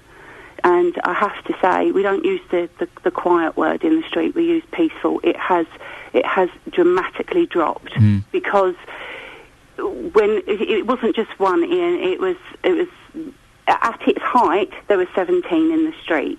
Oh dear, how terrifying! And the worrying factor has been that when you remove one, there's always another one to take his place. But it hasn't been good. It hasn't been good, and with the side effects of that, I've had to start having counselling because of it, because of how it's infringed on my quality of life and my children's quality of life. So, but the bit that worries me about this new legislation, if it's 5 people that have got to report it in the street, what about if I use myself as an example? What happens if I get targeted 5 times in a night? Does that not count? Well, Lisa, it'll be interesting to see how this develops, and I appreciate your phone call. Incredible. Called the police 64 times. Right, JVS is here. JVS, I'll come to you in a second. I just have to do something I forgot to do a little bit earlier on. We were talking about the asbestos story just before the news. Asbestos in schools, just before the news at 8 o'clock. Ran out of time to read the full statement from Luton Borough Council. They want to make it clear that although there is asbestos in schools, the products are safe unless they are damaged. In many instances, it's safer to leave asbestos in place and not remove it. The asbestos is managed in accordance with best practice and government guidelines. If the council... am I reading this last line out as well about the spokesperson? Has that been known? If the council want to put a spokesperson up to explain this in more detail, I would love to hear from them, of course, and apologies for not reading that in direct conjunction with the story earlier on. We've got lots of asbestos in this building. Yeah, Did you know that? I don't know if you noticed, I'm trying to move on from that before I get into all those windowsills are all asbestos. Yes. What I'm trying to do is move on from that story before I get into any trouble, because I went on a BBC training course yesterday and I know how to do good radio now, as opposed to the shoddy thing that you do. I've got an asbestos garage roof. Excellent stuff there indeed. Now, don't get me in trouble, for goodness sakes. You see what he's doing? I went on a course that I think you could do with going on. Oh, I see. They certainly expressed an interest in getting you in there on how to do proper good interviews. So I'm going to interview you. Oh my word! And this is from the course. Okay. Joined this morning by Jonathan Vernon Smith, BBC Three Counties presenter. Jonathan, nice to see you. What on earth are you wearing today? I have on a very nice jumper and some cream action slacks. And how does that make you feel? Good.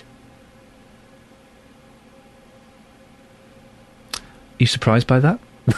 What are you doing? I was doing a long pause, a long dramatic pause to make you feel uncomfortable. Well, you achieved that. You made everyone feel uncomfortable. The listener then literally leans forward and lets it go. Is that what happens? Yeah. You're breaking through the magic here. It's like showing the listeners a trick. I wouldn't. I'd think that there was something wrong with the radio if you left that kind of pause. I'd switch to another station. And how would that make you feel? This is not therapy. I am now officially the best interviewer at BBC Three Counties Radio. Better than Nick, better than Roberto, way better than you, girlfriend. We know this. We know this. Anyway, have I just come in here to sit and listen to you inflating your own ego, or would you like me to tell you about what's coming up on my show at 9 o'clock? What do you think? What is coming up on your show at 9 o'clock? Oh, well... At 9 o'clock, we're going to be continuing this discussion you've had this morning. Interesting, isn't it, what this barrister said? Oh, yes. Very interesting. From 9 this morning, I'm going to be asking, are some people ready to have sex at 13?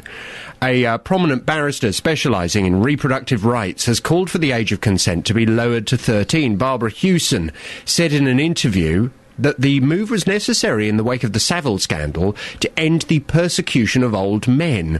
The NSPCC have called her views outdated and ill-informed. Well, as you've been discussing this morning, Iain, the age of consent varies across Europe. I didn't know this, actually. I hadn't realised there was such a discrepancy. 15 in France, 14 in Germany, 13 in Italy, and 14 in Portugal. 13 in Spain, but they're looking to increase it. although each country deals with incidents and complaints on a case-by-case merit. Well, I wonder if you think Barbara Hewson is right and that perhaps we can take some lessons from our European cousins. Perhaps you think that 16, frankly, it's too old. Many people, many people are ready to have sex at the age of 13, and to in any way delude ourselves and assume that they're not, it's naive. Your views from 9 this morning. Particularly like to hear from anybody that will admit that they started their sexual relationship with their partner before the age of 16. Were you ready for it? Can you honestly, hand on heart, say you were ready for it? 08459 455 555 from 9. Are some people ready to have sex at 13? There were kids at my school having sex, as I've said, at 14. I remember being at a party when I was 13, and a couple of my friends had sex. Really? In the bathroom. And I remember hearing these stories as a youngster and thinking, oh, why not me? 17 for me. Really? Yeah, I was quite a late developer. Oh. Well, I know that it went on because I listened. Call 08459 455 555. 08459 455 555. BBC Three Counties Radio. It'll be an interesting discussion on JVS after 9 o'clock. 08459 455 555. Talking about seatbelts as well. I know we've been talking about this story about if someone throws litter from your car, then you as the owner will be responsible for it. We got on to talking about who's responsible for the passengers wearing seatbelts. I thought it was the driver. Bill, was I right? No, you weren't. Oh, nuts. OK, go on. I thought that the driver was responsible for everyone wearing seatbelts in the car. Explain how I've got that wrong. If they're under 14, then the driver's responsible. But 14 and over, it's the passenger.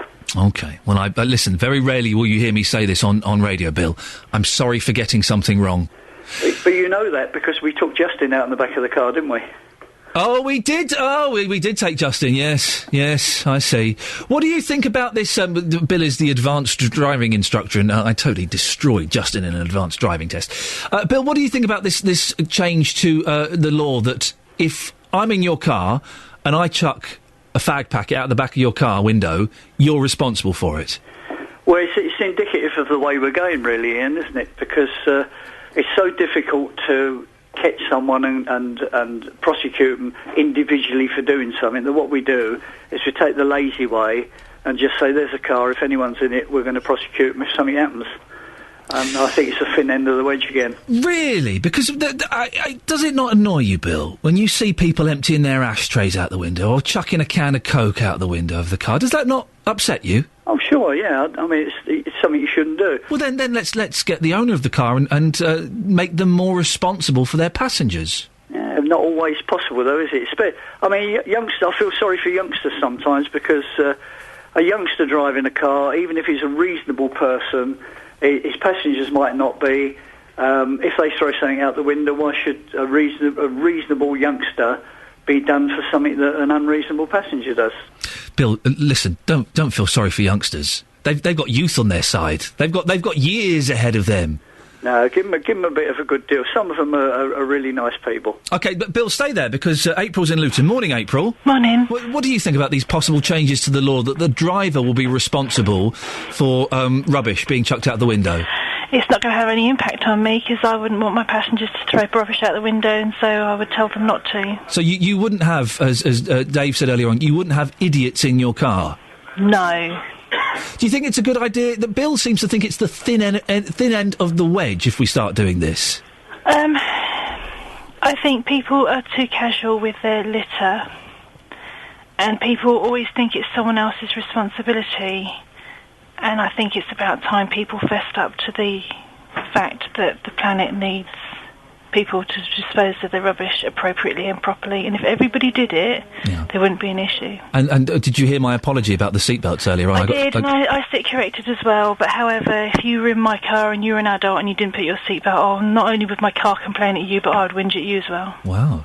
Bill, imagine that. Imagine having April whinging at you. Well, I've got loads of people in my car that whinge at me. Yeah, I suppose so. April, you sound very laid back this morning. Is everything okay? Yeah, it's all cool. I'm going to Tenerife tomorrow, so I'm fine. Is your head in holiday mode already? It is, I'm afraid, yeah. Man. I can't, listen, don't cry for me, either of you, but I can't take a holiday until August now. August, that's months away, it's years away. I got that problem next year. Oh, dear. Well, listen, April, Bill, always nice to talk to you. Thank you very much indeed. Mohammed's in Bedford. Good morning, Mohammed. Morning. If you own a car, if a passenger in your car chucks litter out of the window, you're responsible. It makes sense, doesn't it? It does make sense, but not if you're a taxi driver. Oh. You pick up, you got passengers you don't know, and they're not behaving good, and they're throwing stuff from the window, like kind of drink, wraps for the sandwiches or takeaways and that stuff. So why the taxi driver have to take responsibility? Well, because it's your duty, Mohammed, as a responsible taxi driver, to stop these people throwing out sandwich wraps and drink cans and things. Well, you only can tell them, but when you've got, big lads, you don't know them, and they're a bit drunk, and so what can you do? You're vulnerable in that time. So you would feel uncomfortable with telling some big lads to stop throwing sandwich wraps out of the window? No, you tell them, but they don't listen. They don't listen. I'm a taxi driver myself. Is everything okay, Mohammed? What just happened there? Oh, just out to see the job. Oh, okay, right. Well, what I was going to say, you tell them, this is the rules and the regulations, don't throw the drinks. We're not allowed to carry them with bottles of drinks to the town, and they still carry them in the pockets. And they come up from the car, and there's a £500 fine for that one. But litter is a problem, isn't it, Mohammed? It is. I mean, I don't agree with it, and it doesn't look nice, and it makes the scenery look really ugly and bad, especially when you see the trees covered with plastic bags and beside the roads with the cans, bottles, you name it. OK, Mohammed, thank you very much indeed. He feels that it would be unfair on taxi drivers if this law came in. Call 08459 455 555. 08459 455 555. BBC Three Counties Radio. Morning, this is Iain Lee here every weekday morning between 6 and 9. Coming up in the last 30 minutes, a prominent barrister has called for the age of consent to be lowered to 13. Barbara Hewson said the move was necessary in the wake of the Savile scandal to end the persecution of old men. Well, I'll be speaking to Susie Heyman, who is a trustee of Family Lives, an organisation that assists schools with sex education, to see what she thinks. But I'm also interested in what you think. Should the age of consent be lowered? We know that kids are having sex, of course they are. It would mean it would be legal, they wouldn't be persecuted. It would also mean that they would be able to have sex with older men and older women. Loads of you talking about this on Facebook, facebook.com/BBC3CR. I've yet to find anybody who thinks it's a good idea. Yet to find anybody. 08459 455 555. We're also talking about chucking litter out of your car. If you do it, well, soon, if the law is changed, the owner of the car will be responsible. Mark's in Flitwick. Mark, what do you think? Good idea or bad idea? I actually think it's a pretty good idea, personally. Not a reflection on the driver being irresponsible, but if he's got friends in the car, then yeah, I think he's responsible for what is chucked out the car, and if he gets fined, then I think it's then down to him choosing friends wisely so that they can reimburse him. I don't think it should go down the driver's history, because obviously it's not his fault, but the police can't prove exactly who threw it out, so it's really sort of a deterrent and helping the police and helping everybody, but for people to make sure they actually do choose their friends wisely and people that they have in their car. Well, we heard from a gentleman earlier on who said that he might have idiots in the back of his car. Well, that's the choice for having friends as idiots, then, isn't it? Mark, we're going to let you go because the line's not brilliant. I think you got your point across there. I think it makes great sense. And as the driver, you should be responsible for the people that are in your car. When I'm driving, I'm responsible for my kids, for my wife, for any... I haven't had this for a long time. I'm nearly 40, for goodness sake. But when I was younger, you had people messing around in the back. Oi! Oi, stop it, or you're out. Seriously, I'll pull over, you can get out. In fact, I say that to my 3-year-old now. But I use even stronger language. No, I don't. But you do. You're responsible, aren't you, for the people... Do not chuck that out of the window! That's how it works, isn't it? You'd be a fool to disagree. 08459 455 555. Now, the story we've been talking about all morning, and JVS is carrying this on at 9 o'clock, a prominent barrister specialising in reproductive rights has called for the age of consent to be lowered to 13. Barbara Hewson. And I keep emphasising it's a female barrister because lots of people on Facebook assumed it was a man. And I think you would assume it was a man, wouldn't you? It changes things slightly when you find out it's a woman. It does in my head, anyway. Anyway, Barbara Hewson said that the move was necessary in the wake of the Savile scandal to end the persecution of old men. Do you know what? I suspect we're going to hear a very strongly worded apology before the end of the week, probably before the end of the day. I suspect Miss Hewson will be making a statement at some point. Well, we sent our reporter, Justin Dealey, to Berkhamsted this morning. Justin, what have people been saying about these comments from Miss Hewson? I mean, incredible comments, aren't they, really? I was shocked when I heard about this morning. As you mentioned, I've been in Berkhamsted in Hertfordshire. You gave me a challenge earlier on. You said to me, Justin, try and find anybody who actually agrees with Barbara Hewson. It's been an interesting morning, Ian. This is what people had to say. Kerry, what's your views on this story this morning? It's getting a lot of people going, but your personal views, please. I think 13's far too young, but I do think there's a very difficult line to call for slightly older girls who are maybe nearly 16 or, just over 15. But obviously an older man should never ever encourage a younger girl to participate in those kind of acts and shouldn't actually be encouraging them. OK, so what's your thoughts on the comments of Barbara Hewson, and has she got this one spot on, lowering the consent to 13? No, it's absolutely ridiculous. It would encourage paedophilia, I'm sure.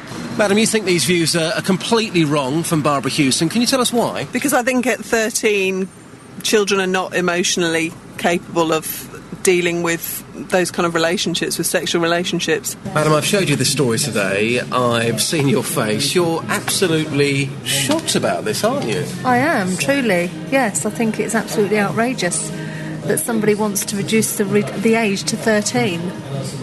How can that be? You've got a young child, you've got a 21-year-old boy. Do you think it's different for boys compared to girls? If we're talking 13 here, do you think there's a big difference between the two? No, not at all. No. Boys and girls are all the same. Should be no difference whatsoever between the two. And do you think 16 is even too young? Yes, I do. Yes, so definitely. What do you think the age should be then? A lot higher. A lot higher. Final word with yourself, madam. You've got your 16-year-old daughter with you this morning. What's your reaction to what Barbara Hewson is saying? I'm disgusted by it. It's completely inappropriate. I mean, at 13, that's very, very young. But what do you think the age should be, if not 16? I'm happy with 16. Yeah. I think they're grown up enough to know what they want to do with their lives at that point.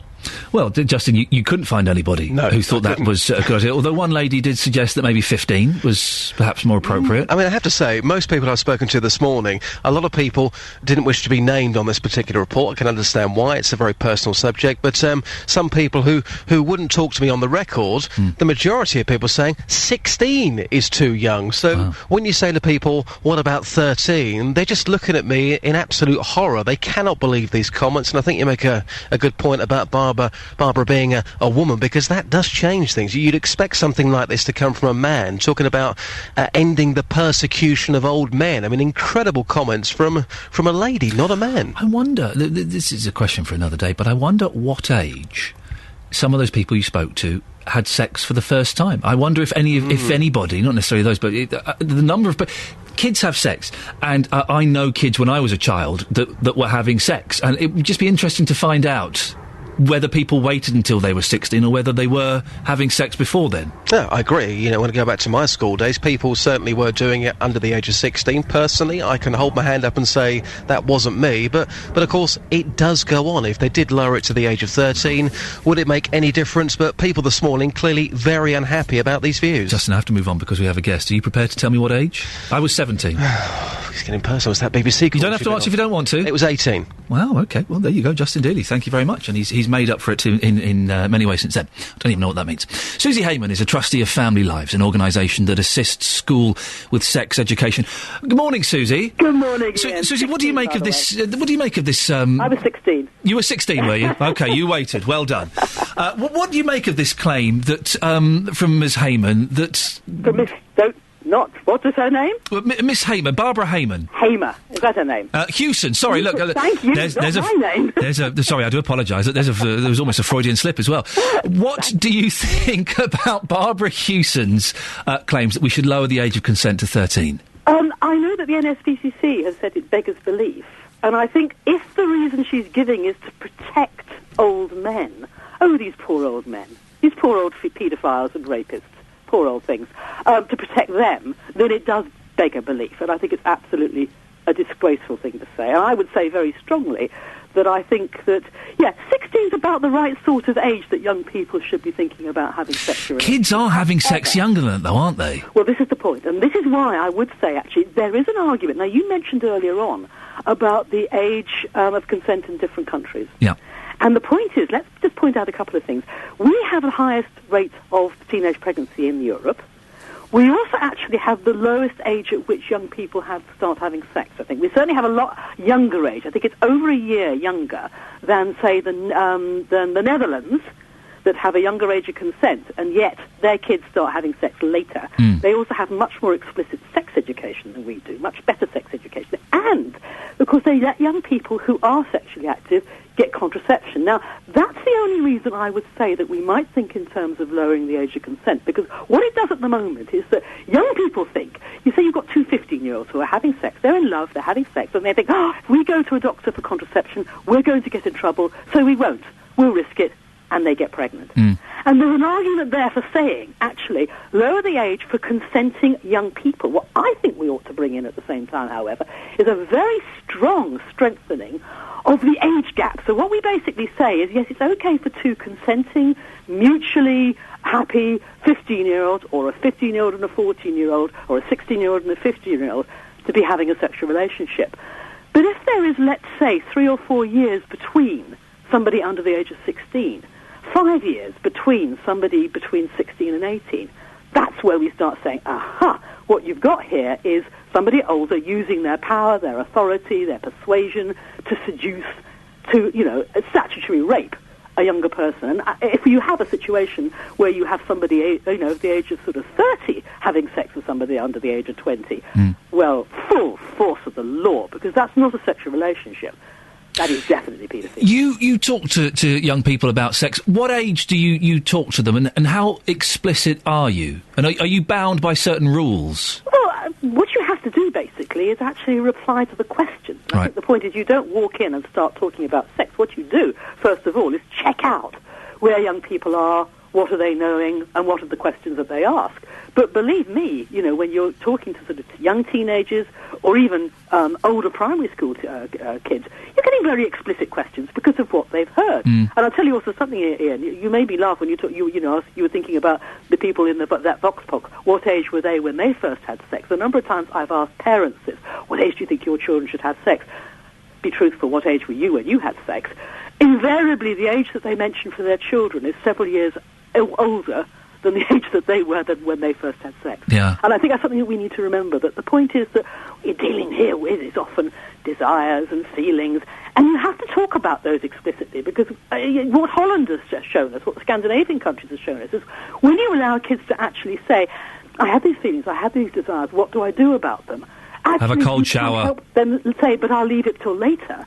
If you say, don't even talk about that, how disgusting of you, actually the only way they're going to find out is by practical experience. Well, Susie, I would just like to say for the record that sex is very, very naughty, and if you do it, your bits will fall off, OK? Is that a healthy message to give to the young people? It's something disgusting, dirty, revolting that you should save for the person that you love when you're much older. Exactly, and don't sit on a warm chair after someone's vacated it. You could get pregnant. Susie Heyman, thank you very much indeed. It was, of course, Barbara Hewson who made the statement that we should reduce the age of consent to 13 to stop the persecution of old men. Well, JVS is going to be continuing to talk about this on the big phone in. Today he's asking, are some people ready to have sex at 13? Let's get the weather with Elizabeth Rossini.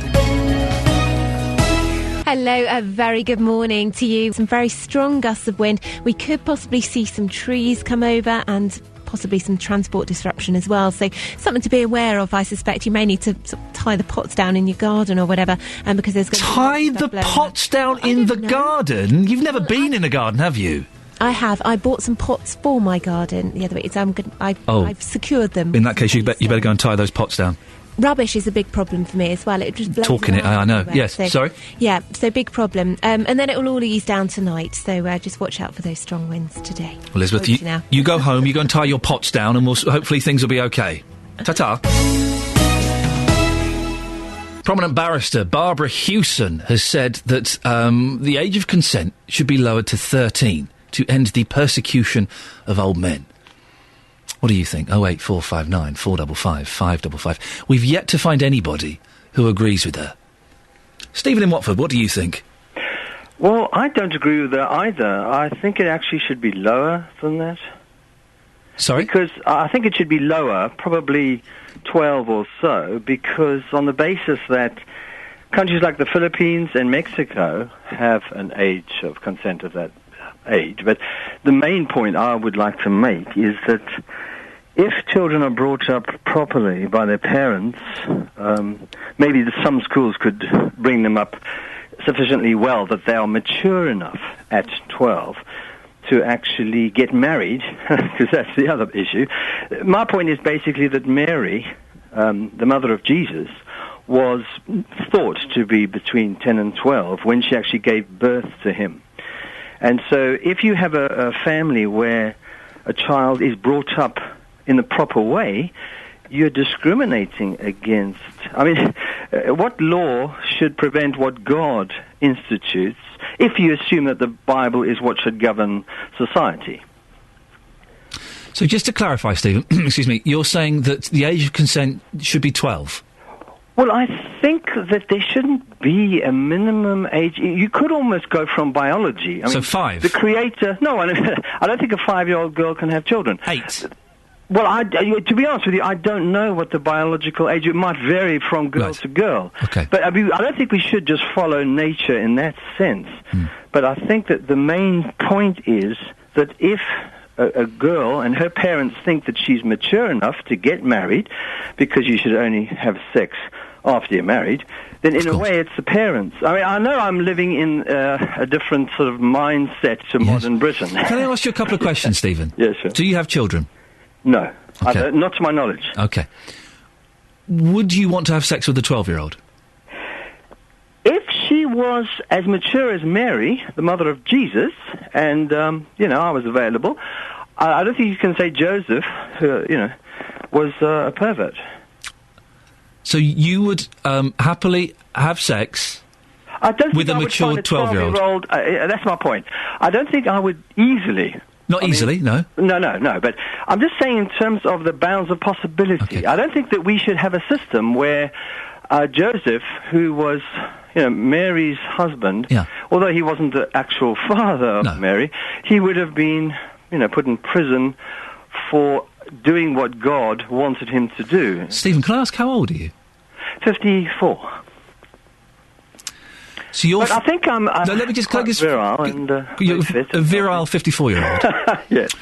And as a 54-year-old, you would be prepared, if you met a 12-year-old that was mature enough, you would be prepared to have sex with that 12-year-old? There is an example in the Bible of Ruth. But we'll speak about Ruth in a second. You, just to clarify, you as a virile 54-year-old, if you found a mature 12-year-old and you got married and did all of that, you would have sex with a 12-year-old? Well, if I was married, I think I would have to, wouldn't I? I mean, it's... Otherwise, you would divorce me for conjugal rights, and for not paying pocket money. You would have you would have to have sex with a 12-year-old if you were married to her. I see where you're coming from now. Well, I mean, Mary, I think, gave birth at that age. Okay, so I guess to clarify, kicking a 3-year-old kid out of your car for throwing litter, maybe. Just to clarify, you would, at the age of 54, the age you are now, if you met a mature enough 12-year-old and you fell in love with her and she fell in love with you and you got married, you would have sex with a 12-year-old girl. If you're married, then that's what follows. Yes. Okay, and she would she have to be consenting? Of course she would, and her parents would have to have been consenting. Yeah. And I mean, I'm old enough now, I suppose I wouldn't... I mean, in the old days, it's the woman's parents that had to give consent. In the example of Ruth, her parents weren't around anymore, so she had Naomi as her guide, who actually guided her into marrying a very, very much older man. Let me put. I can. The phones are going crazy, and I think I can imagine what some of these people are saying. Let me put what I think some of my listeners might be thinking to you. Right. You're a paedophile. You're a pervert. You're sick. You're a deviant. You should not even be considering having sex with a 12-year-old. That's what some people listening to this might be saying. Yes, but then again, I have, I don't want to be confessing on the radio, but I think I've probably got less experience, as it were. I know people that are older than me that have never had sex. Right. So, have you? Can I ask you a couple of questions? If I stray too close, then let me know. Right. What's the youngest person you have had sex with? 24. Okay, so we're kind of out of that boundary. Let me say hello to Andrea. Good morning, Andrea. Good morning, Ian. Andrea, you're through to Stephen. What would you like to say to him? He's a freak. He's an absolute I am, freak. yes, you're right. There's not many people like me there. Freak, and to be fair, you ought to be on the paedophile list already. Well, Andrea, just hang on a second. Because Stephen has just said that he's not had sex with any children. He's saying he condones it. I know, but I just want to be... Ian, I've got 3 children. Yeah. My children vary, and I've got 2 boys and a girl. My children vary from 14 to 4. Yeah. My 14-year-old is not mature enough to have sex, male or female. Well, then you wouldn't give consent to the marriage. Well, but hang on just a sec. Hang on, I didn't say anything about marriage. I just said about sex. Well, you shouldn't be having sex if you're not married. You should be telling your children, don't have sex until you're married. My children are fully aware of what is involved in sex. However, they're not old enough to vote. They're not old enough to buy lottery tickets. They're not old enough to gamble. They're not old enough to marry. Why on earth would I condone them to having sex with a 54-year-old pervert? Let's just, Andrew, like yourself. I know why you're passionate about this. We just have to be very, very careful because I don't want to. I'm absolutely seething, to be fair, because and I can tell you are. This man hasn't got a clue. But we just have to tread very carefully. We're having a hypothetical discussion, and we just have to be careful with some of the names that we bandy around. But I can understand why that. Stephen, you haven't got a clue, according to Andrea. Well, to be honest, I'm not trying to change the agenda. But I really do think that society has gone away from proper morals. And all I'm doing is I'm quoting examples in the Bible. Even King David there will be some young girl, but the Bible makes it clear that he did not have relations. Well, good for King David. We're running out of time, which is why I'm interrupting. And you say that we're getting away from society from that has morals. Yeah. There would be, I would imagine, a few listeners who would suggest that having sex with children is quite immoral. It's wrong. It comes back to my point that Joseph, who was marrying, I know people don't accept the Bible and all the rest of it, but my point is that you're branding God-fearing, very good people in the Bible as perverts and as paedophiles. Andrea, do you want to come back? Well, I mean, the Bible's all based on lies anyway, isn't it? So, I mean, that's down to the individual to whether or not they believe in the Bible. I personally, I don't. I've not heard the theory before, Stephen, that Mary was 10. I've not heard that before. Well, I'm looking on the internet. I'm looking on the internet as we speak, and there are many websites that actually say Mary, I'm reading quote now, is between 10 and 12 years from Jewish tradition. Right, I'm going to ask one more question, and then we have to end it because JVS is coming up. Stephen. Yeah. Do you find 12, 13-year-olds sexually attractive? Some of them can be too physically advanced for their age, and I think a man would be a liar if a girl looked 16, because some of them do, even at that young age, and said that they weren't, attractive. But Stephen, we have to end it there. I hope before you got to say, I'm running out of time. Do feel free to call JVS and speak to him. Well, thanks for everyone who called. Well, JVS is picking up and running with this. Are some people ready to have sex at 13? He'll tell you more. Back tomorrow at 6. Ta-ta. Getting beds, hearts and bugs talking. This is BBC Three Counties Radio. Yeah, thank you, Ian.